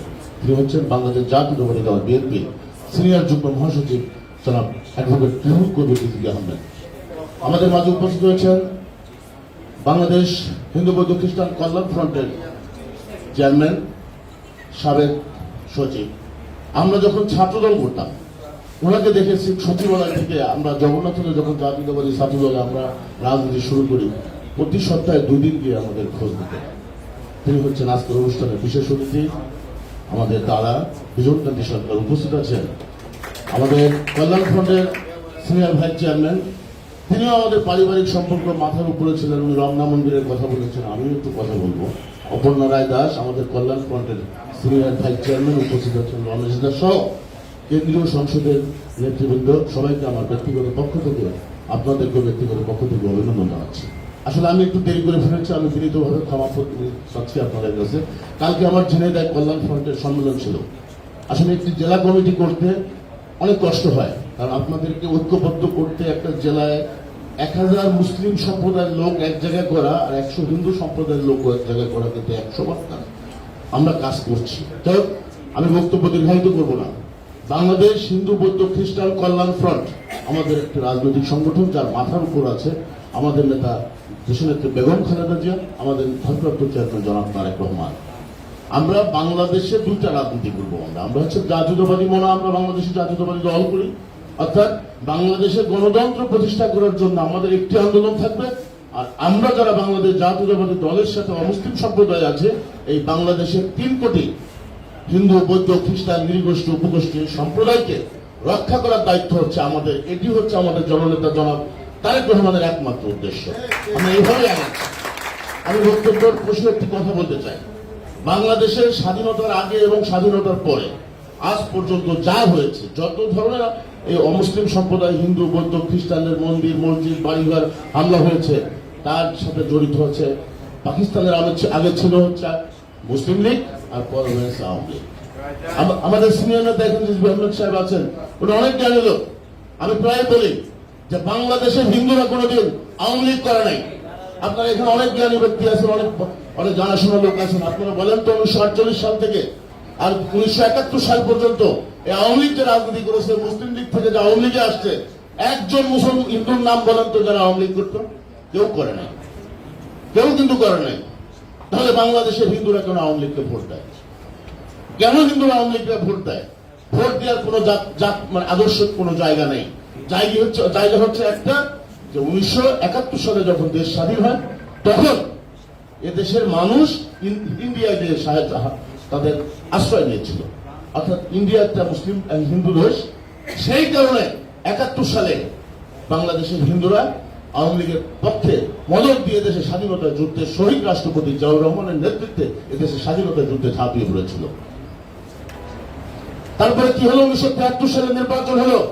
এই নির্বাচনের পর থেকে 1975 সাল পর্যন্ত বাংলাদেশের 21,000 বিঘা জমি আজকে হিন্দু আওয়ামী লীগের দখলে।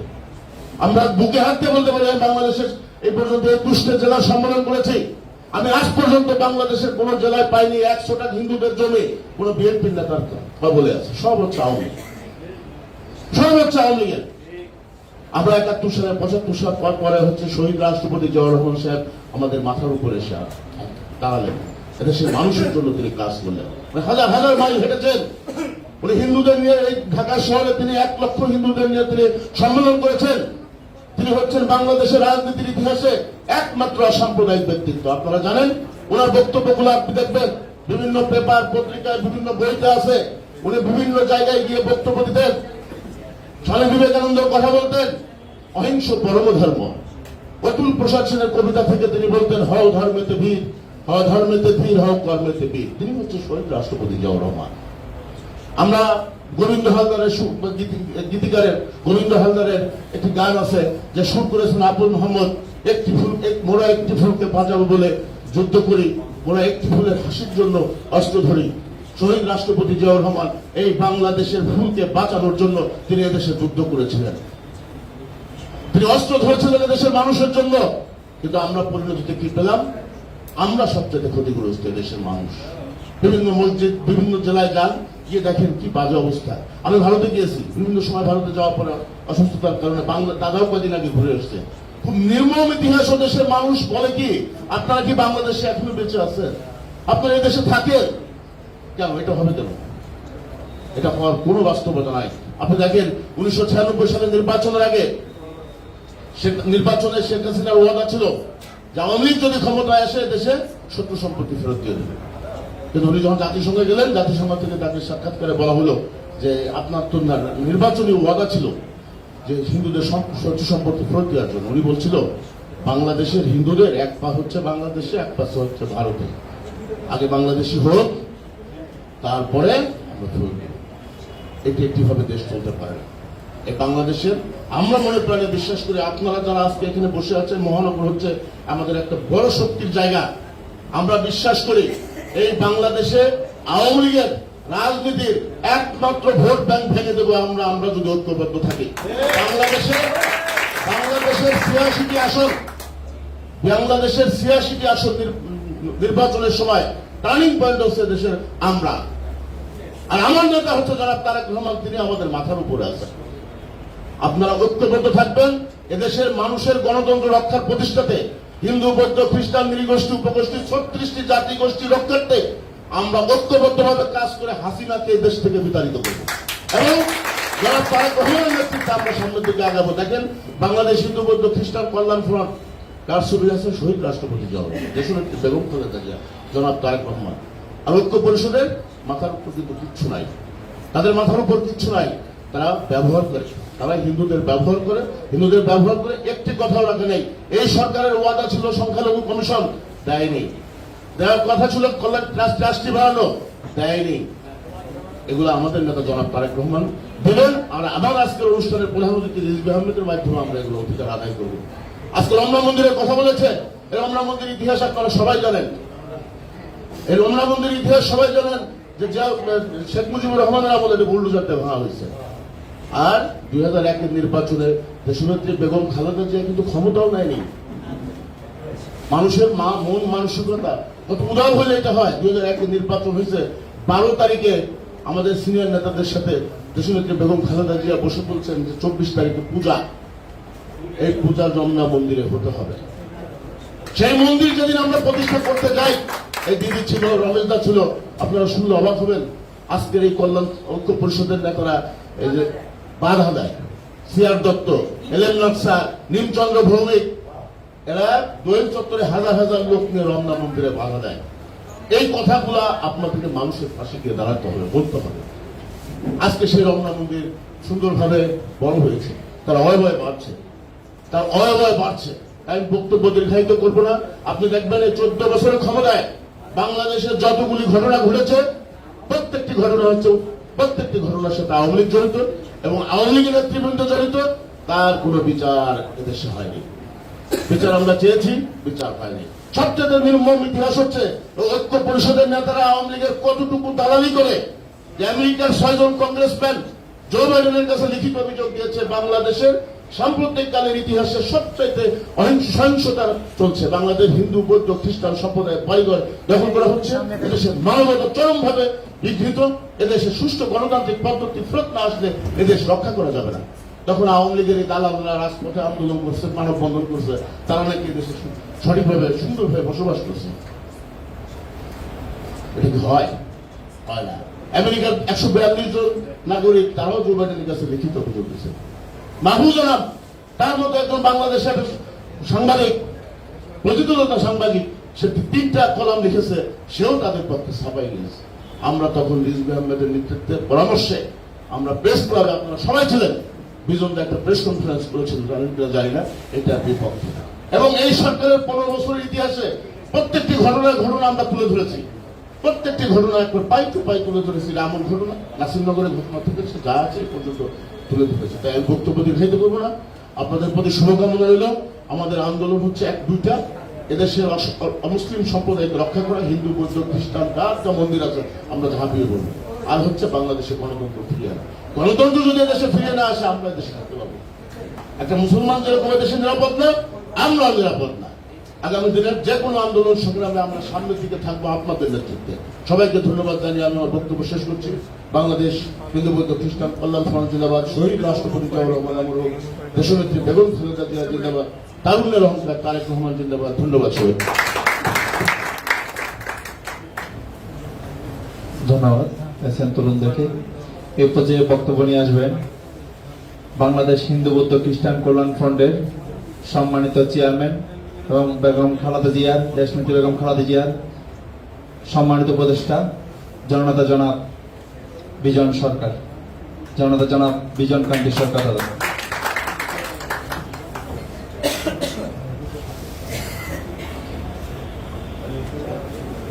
হিন্দু, বৌদ্ধ, খ্রিস্টান কল্যাণ ফ্রন্ট ঢাকা মহানগরীর আজকে থানা কমিটিগুলোর যে কমিটি ঘোষণা করা হবে, সেই ঘোষণা অনুষ্ঠানে উপস্থিত শ্রদ্ধেয় প্রধান অতিথি জননেতা জনাব অ্যাডভোকেট রুহুল কবির রিজভী সাহেব, আজকের অনুষ্ঠানের সভাপতি মহানগরীর সাধারণ মহাসচিব বাবু সুভাষ চন্দ্র দাস, কল্যাণ ফ্রন্টের অন্যান্য নেতৃবৃন্দ এবং জাতীয়তাবাদী দলের কেন্দ্রীয় পর্যায়ের নেতৃবৃন্দ, পার্টি দলের শ্রদ্ধেয় নেতা এবং আপনারা যারা আজকে এই মহানগরী থেকে এসছেন, সেই সকল ভাই বোনেরা, আপনাদের সকলের প্রতি আমি আমার গভীর শ্রদ্ধা এবং অভিনন্দন জানিয়ে আমার বক্তব্য শুরু করছি। আমি এতক্ষণ সবার কথা শুনলাম, আপনারাও শুনেছেন, এবং একটা প্রশ্ন সবাই বলার চেষ্টাও করেছে যে আমরা কেন এই কল্যাণ ফ্রন্টটা করছি। আপনারা যারা আজকে নেতা হিসেবে ঢাকা মহানগরীতে পরিচিত হবেন, তারা কেন এটা করবেন, এবং আমাদের জাতীয় পর্যায়ে এই বাংলাদেশ জাতীয়তাবাদী দল বিএনপির সাথে আমাদের সম্পর্কটা কি, এই প্রশ্ন কিন্তু আমাদের সবার মনের মধ্যে আছে। আমরা মোটা দাগে জানি যে বাংলাদেশে দুটা বড় শক্তি আছে, একটা জোর করে ক্ষমতা দখলকারী শক্তি, আর একটা ভোটের মাধ্যমে জনগণের ভোটে আসা। ঐতিহ্যের কথা বললাম না, সবাই বলেছেন কিভাবে এই দুই শক্তি এসছে। আমরা জানি যে বাংলাদেশের মানুষের প্রিয় দল হচ্ছে বাংলাদেশ জাতীয়তাবাদী দল। মানুষের শ্রদ্ধা, ভালোবাসা, সমর্থন, এই সবকিছু বাংলাদেশ জাতীয়তাবাদী দলের পক্ষে। আর বিভিন্ন কারণে একটা অস্বীকার করার উপায় নাই, আরেকটা দল তারা নিজের পায়ের চেয়ে অন্যের পায়ের উপর দাঁড়িয়ে, প্রতিবেশীর পায়ের উপর দাঁড়িয়ে আমাদের দেশের মানুষের ভোটের অধিকার কেড়ে নিয়ে তারা জোর করে ক্ষমতায় আছে। তারা পরপর, আমি বলবো 4টা, কেউ কেউ বলেন 3টা নির্বাচন জোর করে তারা কিন্তু ক্ষমতা দখল করে এখন পর্যন্ত আছে। এবং আমাদের সবচেয়ে যে বড় দল, সেই দলের মহিমাময়ী মাননীয় নেত্রী, দেশনেত্রী বেগম খালেদা জিয়াকে অন্যায়ভাবে কারাগারে বন্দী করে তারা ফায়দা লুটছে। সেই জিয়াউর রহমান সাহেবের ছেলে দেশনেত্রী বেগম খালেদা জিয়ার ছেলে দেশনায়ক জনাব তারেক রহমানকে অনেক ষড়যন্ত্র করে দেশের বাইরে পাঠিয়ে দিয়ে দেশে আর ফিরতে দিচ্ছে না, মামলা মোকদ্দমায় জর্জরিত করে তাকে মানুষের কাছে হেয় প্রতিপন্ন করার চেষ্টা করছে। কিন্তু আমরা জানি মানুষের শ্রদ্ধা সহানুভূতি সবটাই এই দুই নেতা নেত্রীর উপর আছে, দেশনায়ক জনাব তারেক রহমান এবং দেশনেত্রী বেগম খালেদা জিয়া। কাজে মানুষের অহংকার হচ্ছে এই দুইজন। আর বাংলাদেশে আপনারা জানেন যে এই দেশের 90% মানুষ হচ্ছে মুসলমান সম্প্রদায়ের মানুষ, বাকি 10% হিন্দু, বৌদ্ধ, খ্রিস্টান সম্প্রদায়ের মানুষ। এর বাইরে হয়তো ছোটখাটো দুই একটা দল থাকতে পারে বা ধর্ম থাকতে পারে। এই দেশের মানুষের যদি প্রাণের দল জাতীয়তাবাদী দল হয়, এবং আমরা এটা বিশ্বাস করি, বারবার ভোটের মাধ্যমে প্রমাণিত দল হচ্ছে বাংলাদেশ জাতীয়তাবাদী দল, তাকে বরাবর অন্যায়ভাবে ক্ষমতাচ্যুত করা হয়েছে। এই কথা বলবো, ক্ষমতাচ্যুত করা হয়েছে, কিন্তু এই দলকে শেষ পর্যন্ত দাবিয়ে রাখা যাবে না। এই দল কিন্তু মানুষের ভোটে আবার ক্ষমতায় আসবে, প্রতিষ্ঠিত হবে। তাহলে এই যে আমরা যারা 10% সম্প্রদায়ের মানুষ, আমরা কোথায় যাব? আমাদের সমর্থন তাদের সাথে থাকতেই হবে। এটা অন্য কোনো আদর্শের কারণে না, আমাদের স্বার্থে। কারণ এই দেশের মানুষ, আমরা হাজার চেষ্টা করেও দেশ ত্যাগ করতে পারবো না, ত্যাগ করা সম্ভব না। পাকিস্তান আমলে যে হিন্দু লোক ভারতে চলে যাবে মনে করে আম গাছ কেটে ফেলেছে, সেই দেশে মরেছে, কিন্তু আম কিনে খেতে হয়েছে। এটা আপনারা জানেন। ইচ্ছা করলেই সবাই চলে যেতে পারে না।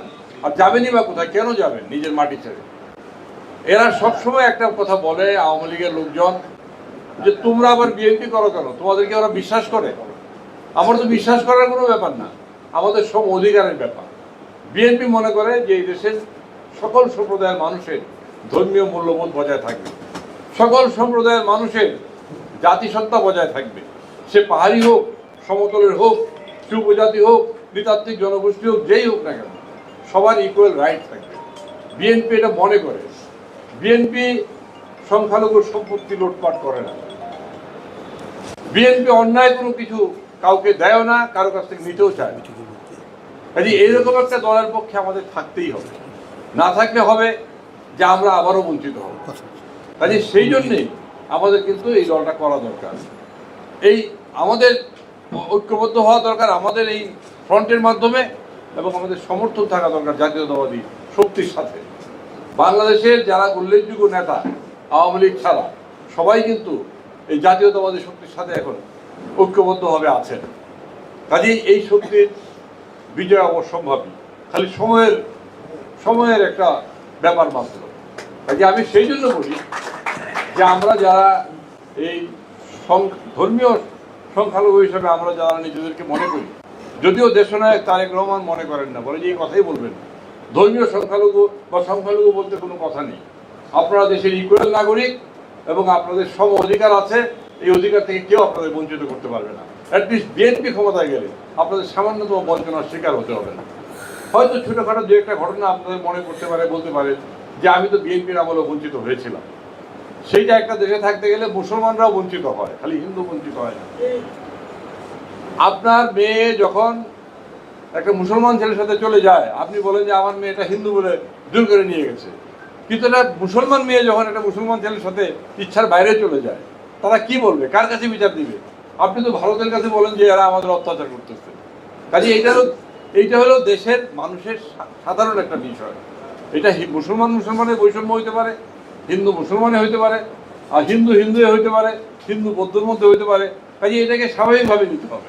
কিন্তু ওরা অপপ্রচার করে কিন্তু চেষ্টা করে আমাদের মধ্যে একটা ভুল ধারণা সৃষ্টি করার জন্য। আর একটু আগে আমাদের মহাসচিব যেটা বললেন যে হিন্দু, এবং আমাদের অপর্ণা রায় যে কথা বললেন যে আমাদের আরেকটা যে ওই তাবেদার গোষ্ঠী আছে ঐক্য পরিষদ, তারা কিন্তু এটাকে ব্যবহার করে তারা নিজেরা ফায়দা লোটার জন্য তারা কিন্তু আওয়ামী লীগের পক্ষে সবাইকে নিয়ে যাওয়ার চেষ্টা করে।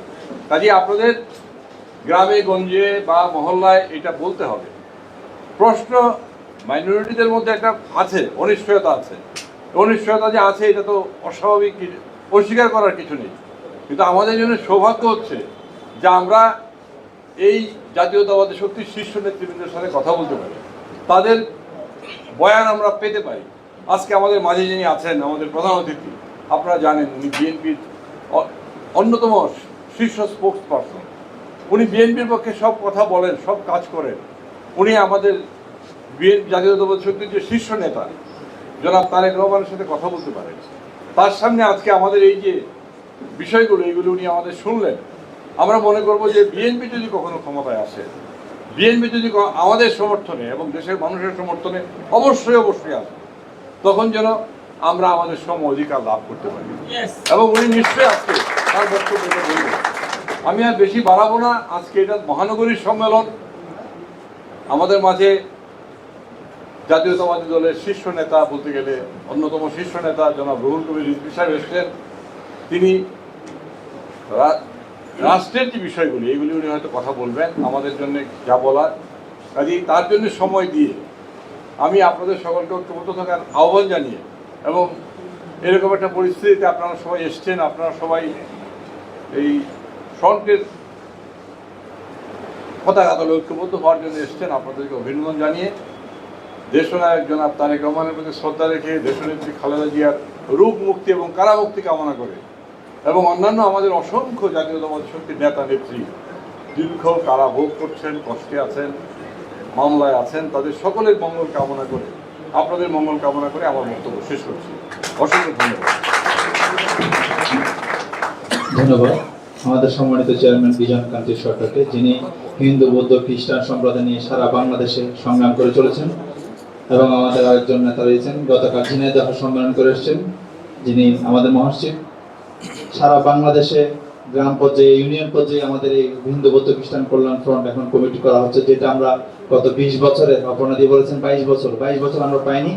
সর্বকালের আমি মনে করি এটাই সেরা কমিটি। হিন্দু, বৌদ্ধ, খ্রিস্টান কল্যাণ ফ্রন্ট সারা বাংলাদেশে ছড়িয়ে ছিটিয়ে যাচ্ছে। আজকের প্রধান অতিথি সম্মতিক্রমে এ পর্যায়ে বক্তব্য রাখবেন আজকের সবার সভাপতি, বাংলাদেশ হিন্দু, বৌদ্ধ, খ্রিস্টান কল্যাণ ফ্রন্ট ঢাকা মহানগরীর সম্মানিত সদস্য সচিব, সংগ্রামী নেতা সুভাষ চন্দ্র দাস।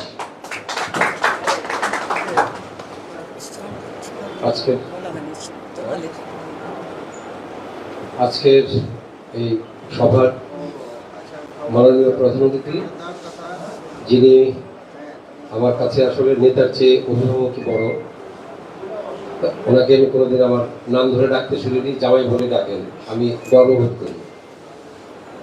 আর আমাদের এই রাজপথে বিএনপির যারা নেতাকর্মী আছেন, তাদের কিছু বলার শেষ আশ্রয়স্থল আমি মনে করি, নিরাপদ আশ্রয়স্থল করি, যার জীবন যৌবন এই জাতীয়তাবাদী এই সংগ্রামে উনি দিয়ে গেছেন, দিচ্ছেন। তিনি আমাদের বিএনপির সিনিয়র যুগ্ম মহাসচিব অ্যাডভোকেট রুহুল কবির রিজভী আঙ্কেল।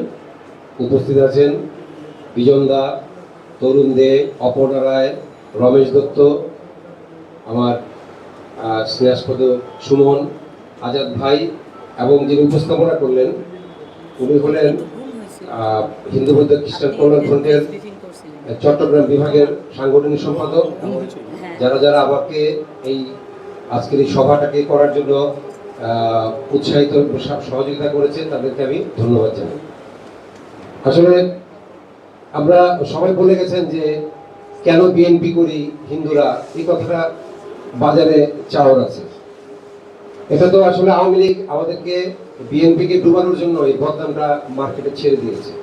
কিন্তু আমরা বিএনপি যারা করি বা ভালোবাসি, যারা কর্মী সমর্থন করি বা নেতারা, আমরা কি কখনো এই বদনামটা ঘোচানোর জন্য কোনো উদ্যোগ নিইনি। কিন্তু আমরা কিছুদিন আগে আমার এটা সৌভাগ্য বলবো, আমাদের ভারপ্রাপ্ত চেয়ারম্যান স্যারের সাথে 1 মিনিট কথা বলার আমার সুযোগ হয়েছিল। তো উনি বলেছিলেন যারা খেলোয়াড় তাদেরকে আমরা খেলাবো, খুঁজে নিতে হয় না। আমি আজকে আমাদের প্রধান অতিথি রুহুল কবির রিজভী আহমেদের মাধ্যমে আপনাকে জানিয়ে দিতে চাই, আমি খেলোয়াড় এনে দিলাম মহানগরী। আপনি তাদেরকে কিভাবে খেলাবেন সেটা আপনি বিবেচনা করবেন। তার কারণ আমি দেখেছি, আমার সালাম ভাই থাকলে ভালো হতো, উনি যখন মহানগরের দায়িত্ব নেন উনি আমাকে আর অপর্ণাকে ডেকেছেন, ডেকে বললেন যে তোমরা যেহেতু ঢাকাইয়া, তোমরা দেখো হিন্দু ছেলে পেলে কোন কোন থানায় কে কে আছে, খ্রিস্টান ছেলে পেলে যারা আছে, অপুকে বলেছে বৌদ্ধ যারা আছে আমার কাছে নিয়ে আসো, এবং অপর্ণাকে বলেছে মহিলা কারা কারা আছে বিএনপি করে তাদেরকে নিয়ে আসো।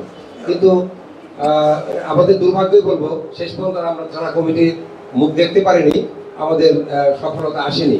কিন্তু আমি আমার এই নেতার কাছে আমি একটা মানে রেখে গেলাম, এটা অনেকেই বলে নাই, পবনদা শুধু বলেছে যে আমরা বিভিন্ন কমিটিতে এই ছেলে পেলেদের কেন আমরা ইনক্লুড করতে পারি না, আমাদের এত অনীহা কেন এখানে, কারণ আমরা তো কাজ করতে চাই, তাই না?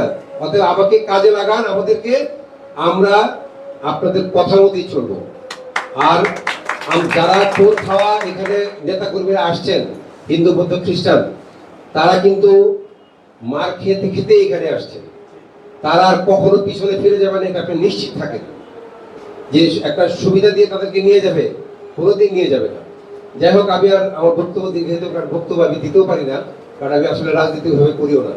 আপনাদের একটা র্যালি আছে, আমরা আজকে জগন্নাথ দেবের রথযাত্রা আপনারা জানেন, এই জন্য উপস্থিতিও আমাদের কম, সবাই আসলে এই কাজে ব্যস্ত। আমরা এই পার্টি অফিস থেকে ওই পার্টি অফিস পর্যন্ত আমরা আমাদের নেতৃত্বে আমরা একটু পরিক্রমা করব। শেষে এখন আমরা বক্তব্যে চলে যাব। এই পর্যায়ে আজকে আমাদের সভার মধ্যমণি প্রধান অতিথি আমাদের অ্যাডভোকেট রুহুল কবির রিজভী আহমেদ সাহেব আপনাদের মাঝে বক্তব্য তুলে দেবেন।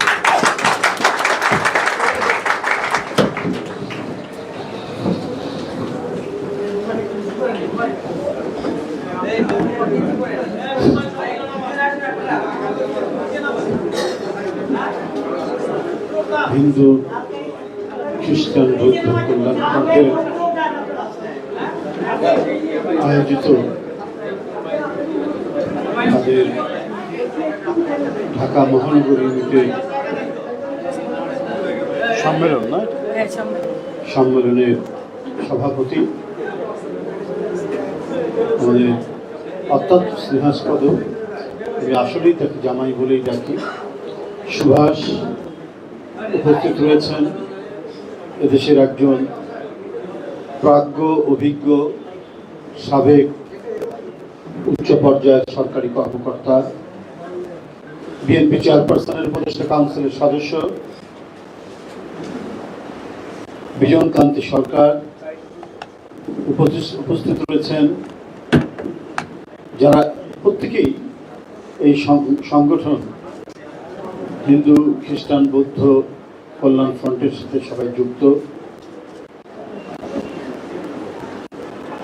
অপর্ণা রায় উপস্থিত আছেন, মাহমুদুর রহমান সুমন, রমেশ দত্ত, তরুণ, অপু সহ এতদিন ধরে যারা তিলে তিলে এই সংগঠনটি গড়ে তুলেছেন, অত্যন্ত নিষ্ঠা এবং শ্রমের মধ্যে দিয়ে আমি এই সংগঠনটির সাথে যুক্ত এদের সবাইকে সহ আরও যারা রয়েছেন তাদেরকে আমি আন্তরিক ধন্যবাদ জানাচ্ছি এবং কৃতজ্ঞতা জানাচ্ছি। অনেক কথাই এখানে আলোচিত হয়েছে আলোচকদের মধ্যে দিয়ে।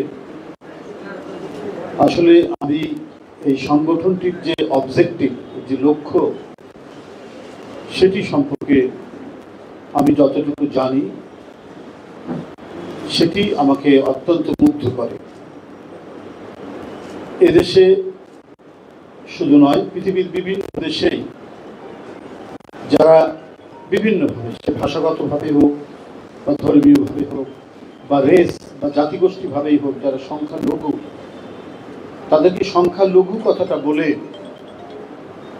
বৃহৎ কমিউনিটি থেকে আলাদা করার একটা প্রচেষ্টা চালানো হয়।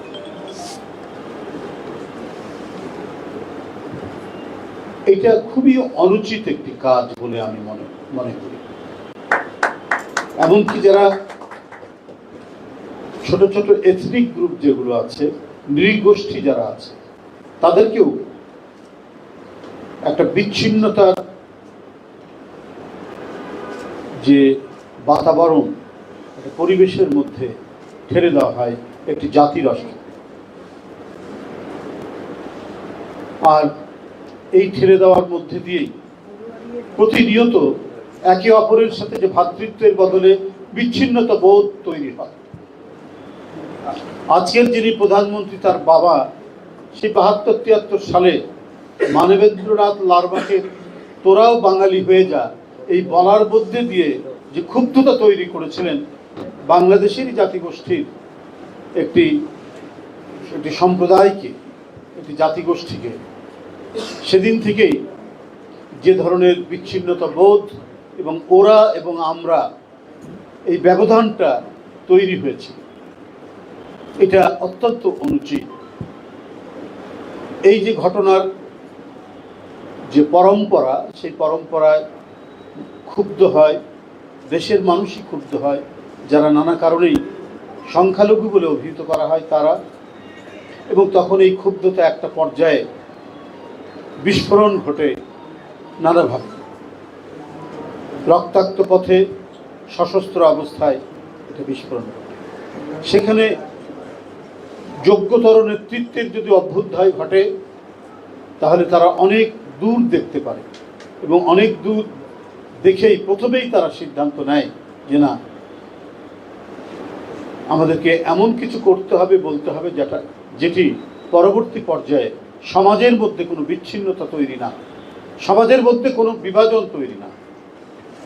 পৃথিবীতে দেশে দেশে এটি আমরা দেখেছি। আব্রাহাম লিঙ্কন, তিনি গৃহযুদ্ধ যখন বেঁধে গেল, তাকেও নানাভাবে অনেকে পরামর্শ দিয়েছিলেন যে কি দরকার এই সমস্ত সংঘাত সংঘর্ষ হচ্ছে, এটাকে যা আছে তাই থাক, কালোরা কৃতদাস থাকুক, ওরা দক্ষিণের ক্ষেত খাবারে কাজ করবে, দরকার কি আমাদের এটাকে নিরসন করা। কিন্তু উনি বুঝতে পেরেছিলেন যে এটার প্রতিক্রিয়া হতে পারে ভয়ঙ্কর, তাই তিনি তার নীতিতে অটল ছিলেন এবং কংগ্রেসে পাশ করেছিলেন যে না, কৃতদাস প্রথা থাকবে না, কারোরা কৃতদাস হবে না।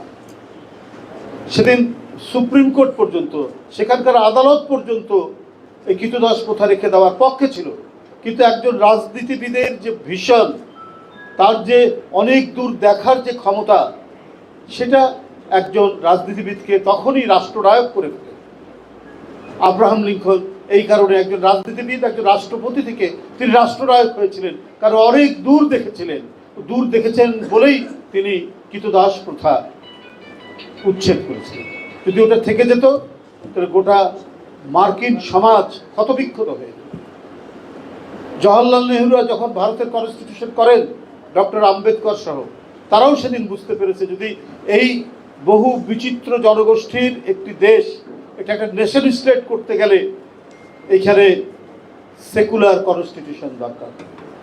না হলে এত ভাষা, এত বর্ণ, এত কাস্ট যে দেশে, এখানে একমাত্র উপায় হচ্ছে টিকে থাকার সেকুলারিজম। তাই তারা করেছে।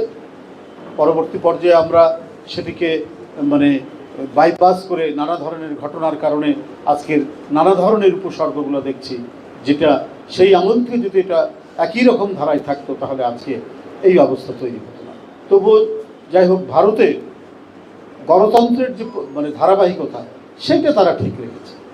কনস্টিটিউশনকে একেবারে তার মৌলিক চরিত্রটা পাল্টে দেয়নি। কিন্তু শেখ হাসিনা তাদের শুরু থেকে, আমি বলবো শুধু তার আমল নয়, ৭২-এর পর থেকেই একের পর এক তারা ভুল করেছে।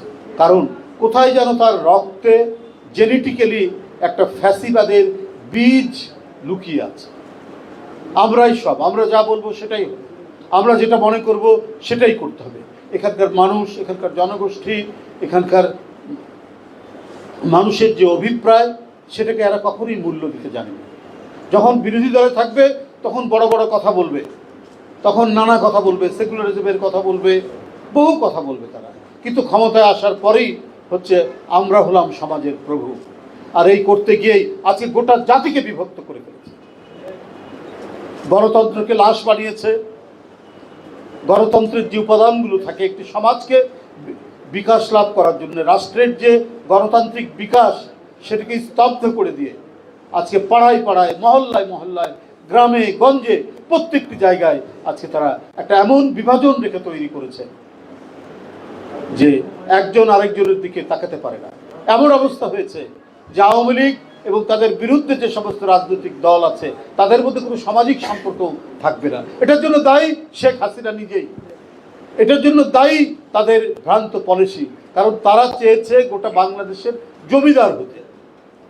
আমি কয়েকদিন আগেই বলেছি, যেখানে আওয়ামী পরিবারের কেউ এমপি আছেন সেখানে বিএনপি কোনো মিটিং মিছিল করতে পারে না, অথবা সেখানে রক্তাক্ত অবস্থা হয়। আপনার বাগেরহাট, এই যে দেশনেত্রী বেগম খালেদা জিয়ার নিঃশর্ত মুক্তির জন্য যে সমাবেশের কেন্দ্রীয় কর্মসূচি হলেও বাগেরহাটে তারা করতে দেয়নি, পুলিশ ঘিরে রেখেছে। পুলিশ বাগেরহাটের বিএনপি অফিস ঘিরে রেখেছে, কারণ এটা শেখ হেলালের ছেলে নিয়ন্ত্রণ করে। তো এইরকম বিভিন্ন, আপনার বরিশালেও তেমনি কোনো কর্মসূচি করতে গেলে একদিকে পুলিশি আক্রমণ, আরেকদিকে আওয়ামী লীগের আক্রমণ। যারা জমিদার তন্ত্র প্রতিষ্ঠা করতে চায় এবং যারা নিজেদেরকে জমিদার ভাবে, এদের কাছে তো কে মুসলমান, কে হিন্দু, কি জনগোষ্ঠী, বিভিন্ন জনগোষ্ঠী, এটা কোনো ম্যাটারই করে, এটা কোনো মূল্যই নাই তাদের কাছে। এটাই বিপরীত আমরা দেখেছি। যে কথাটা এখানে সব নেতৃবৃন্দ বলেছেন সেটি হলো শহীদ রাষ্ট্রপতি জিয়াউর রহমান, যে তিনি যে রাষ্ট্রনায়ক, এটার প্রথম স্বীকৃতি মানুষ দেয় তার একটা অভাবিত একটি দর্শন, তার নাম হচ্ছে বাংলাদেশের জাতীয়তাবাদ। এটা যেন একটা ডালি, এই ডালির মধ্যে বাংলাদেশের প্রত্যেকটি যে নৃগোষ্ঠী আছে, বিভিন্ন সম্প্রদায় আছে, এবং বিভিন্ন ধর্মীয় সম্প্রদায়, সব একটা ডালিতে ধারণ করা যায়। বাংলাদেশের জাতীয়তাবাদ হচ্ছে সেই রকম একটা ডালি, আর এর ভিতরে আছে নানা রঙের ফুল, সেটা গোলাপ ফুল, সেটা কিষানতেমা, সেটা চন্দ্রমল্লিকা, সেটা হাসনাহেনা। এই হিসাবেই আমরা সেই ডালির মধ্যে অবস্থান করতে পারি। কারণ এইটা বলার সাথে সাথে আমাকে দ্বিতীয় কোনো প্রশ্ন করতে হয় না যে ভাই আপনি কোন দেশের বাঙালি, আপনি কোন বাংলার আপনি লোক, এটা প্রশ্ন করতে হয় না। এইটা বলার সাথে সাথে আমার মনের মধ্যে ভেসে উঠে একটা মানচিত্র, আমার মনের মধ্যে ভেসে উঠে একটা পতাকা, আমার মনের মধ্যে ভেসে উঠে আবার পদ্মা, মেঘনা, যমুনা, সুরমা, কুশিয়ারা, ধলেশ্বরী, এই সমস্ত নদীগুলো ভেসে উঠে। কারণ এখানে কোনো সংশয়ের ব্যাপার নাই, এখানে দ্বিতীয় কোনো প্রশ্নের বিষয় নাই। একটা গভীর মানচিত্র আমাদের মানসপটে সেটা পতিত হয়ে যায়। জিয়াউর রহমানের সেই অবিসংবাদিত অবদান হচ্ছে বাংলাদেশি জাতীয়তাবাদ। এখানে ধর্মের ভিত্তিতে, এখানে সম্প্রদায়ের ভিত্তিতে কোনো কথা নেই।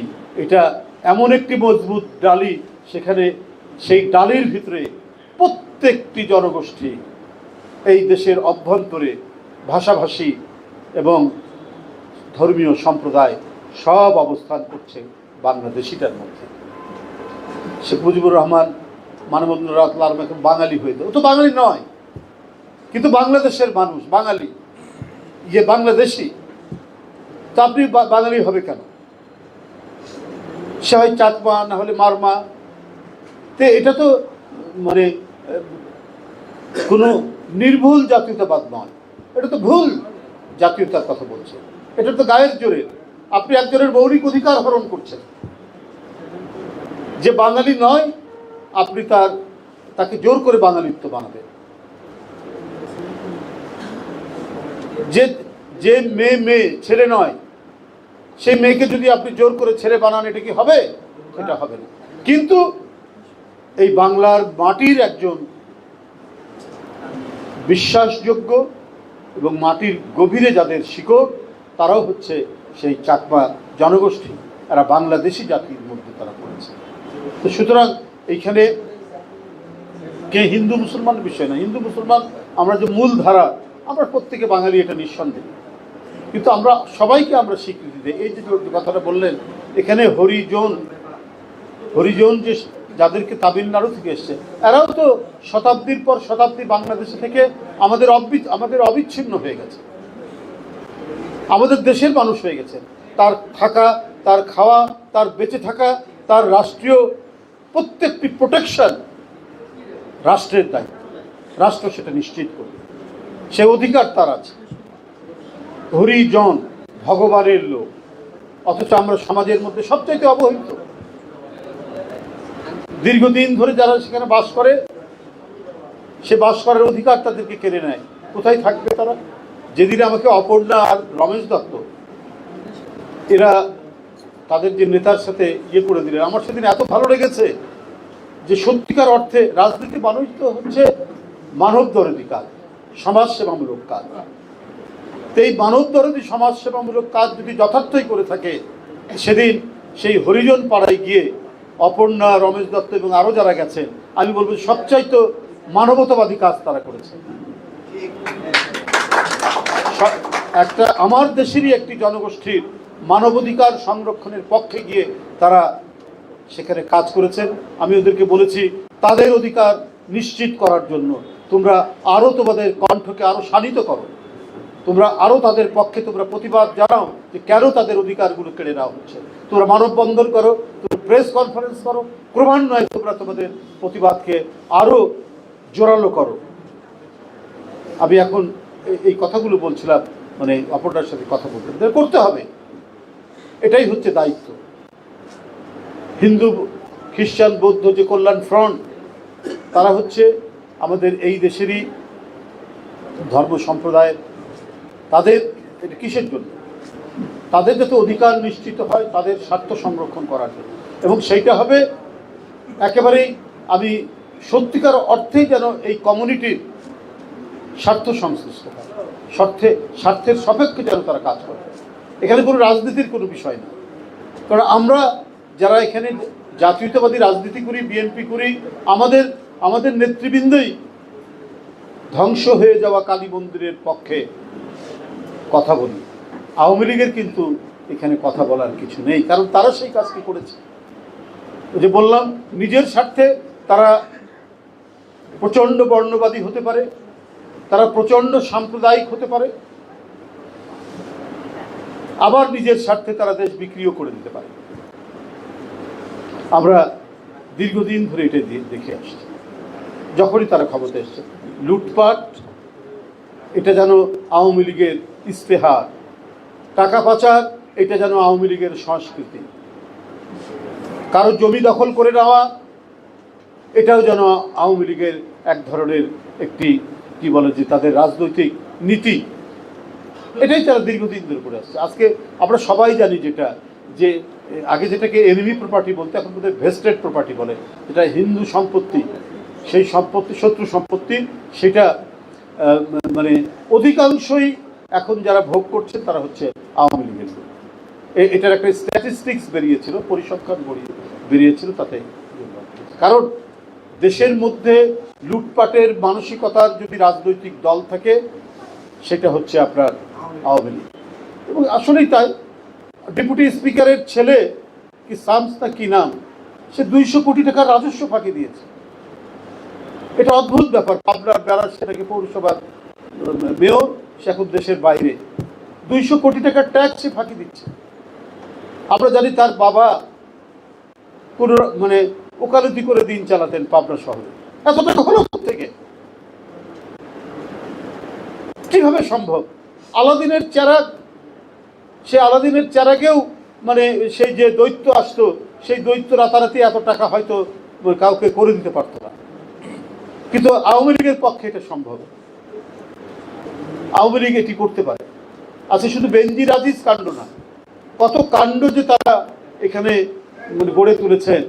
একজন আইজি কি শামসুদ্দোহান 100 বিঘার উপরে কৃষি ফার্ম, এটা তো শুধু একটা ঘটনা, আরো কত কি যে সয় সম্পত্তি আছে। কি করে সম্ভব এটা?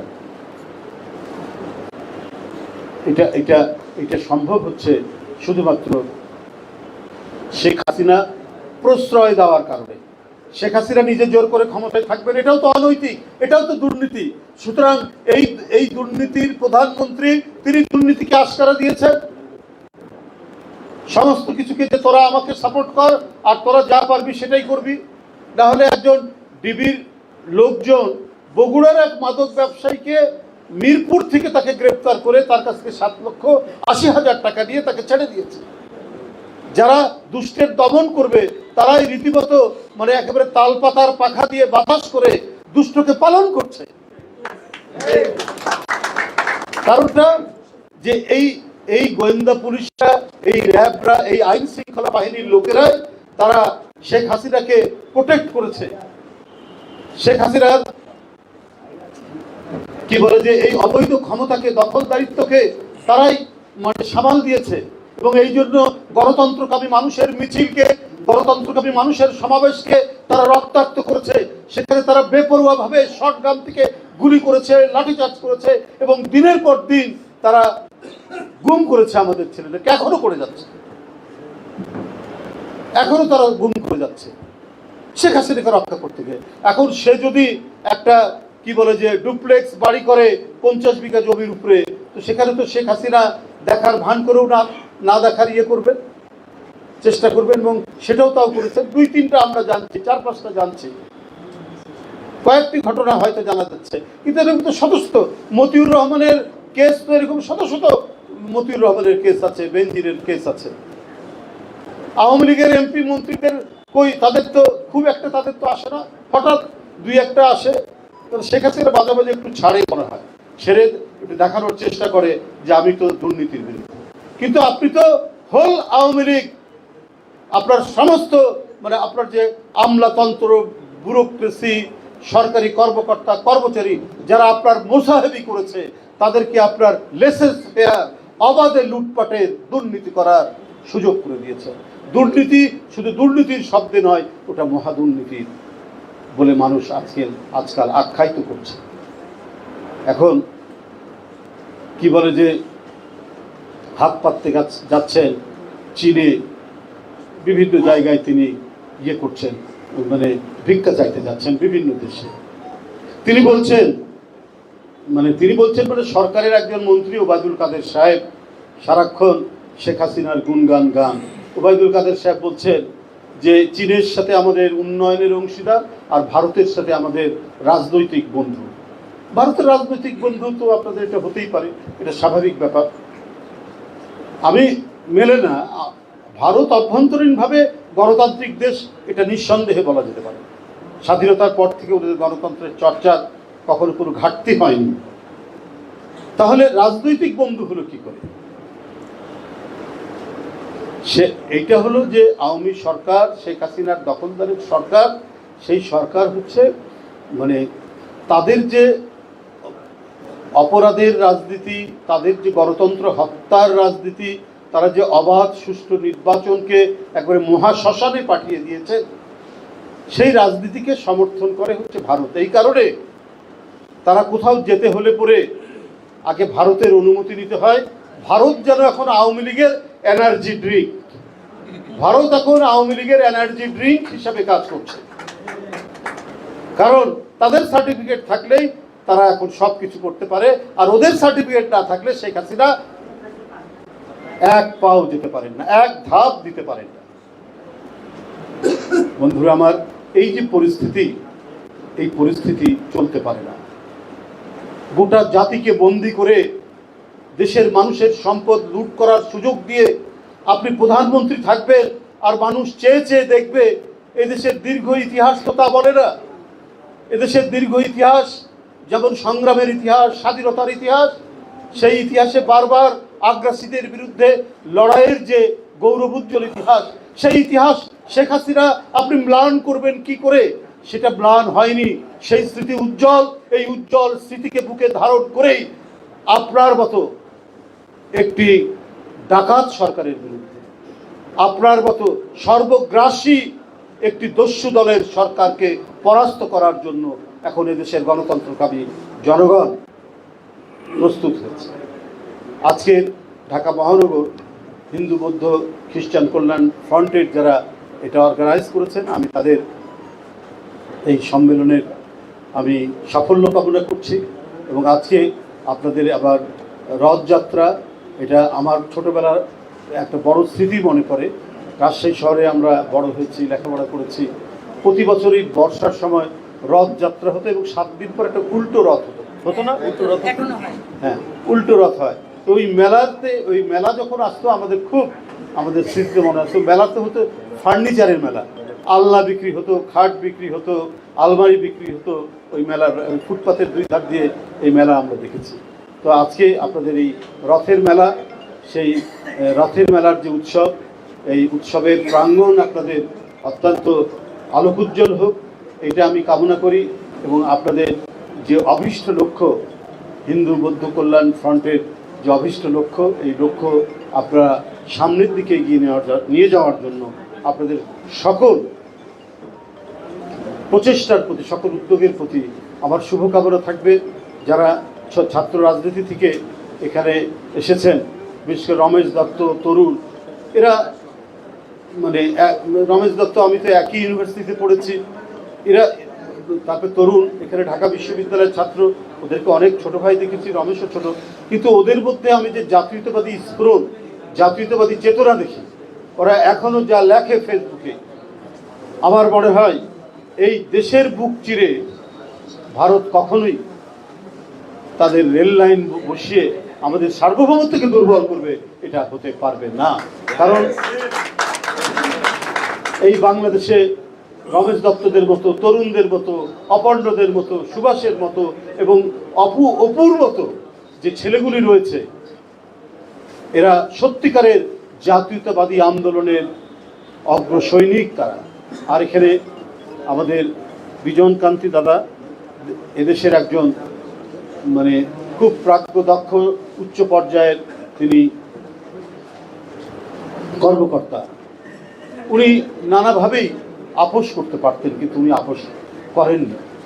এবং সরকারও দেখেছে তার যে অ্যাফিলিয়েশন, তিনি যে একটা জাতীয়তাবাদী চিন্তার লোক, ঠিক টার্গেট করে তার চাকরি থাকা অবস্থাতেই তাকে জোর করে রিটায়ার্ড করে দিয়ে তার যে ক্যারিয়ার গড়ার, তার যে স্বপ্ন পূরণের জায়গাটিকে ধ্বংস করেছে। আমরা সবাই মিলে এই দেশটিকে রক্ষা করব, এই দেশটিকে গড়ে তুলব, এই আশাবাদ ব্যক্ত করে আমার বক্তব্য শেষ করছি। ধন্যবাদ সবাইকে।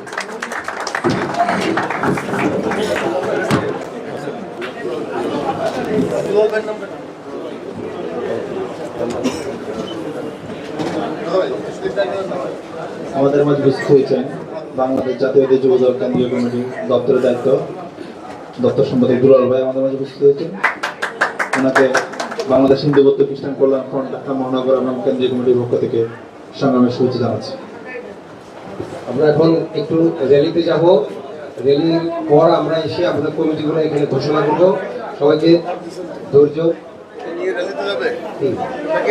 অসুবিধা নেই, আপনারা কেউ যাবেন না প্লিজ। চলো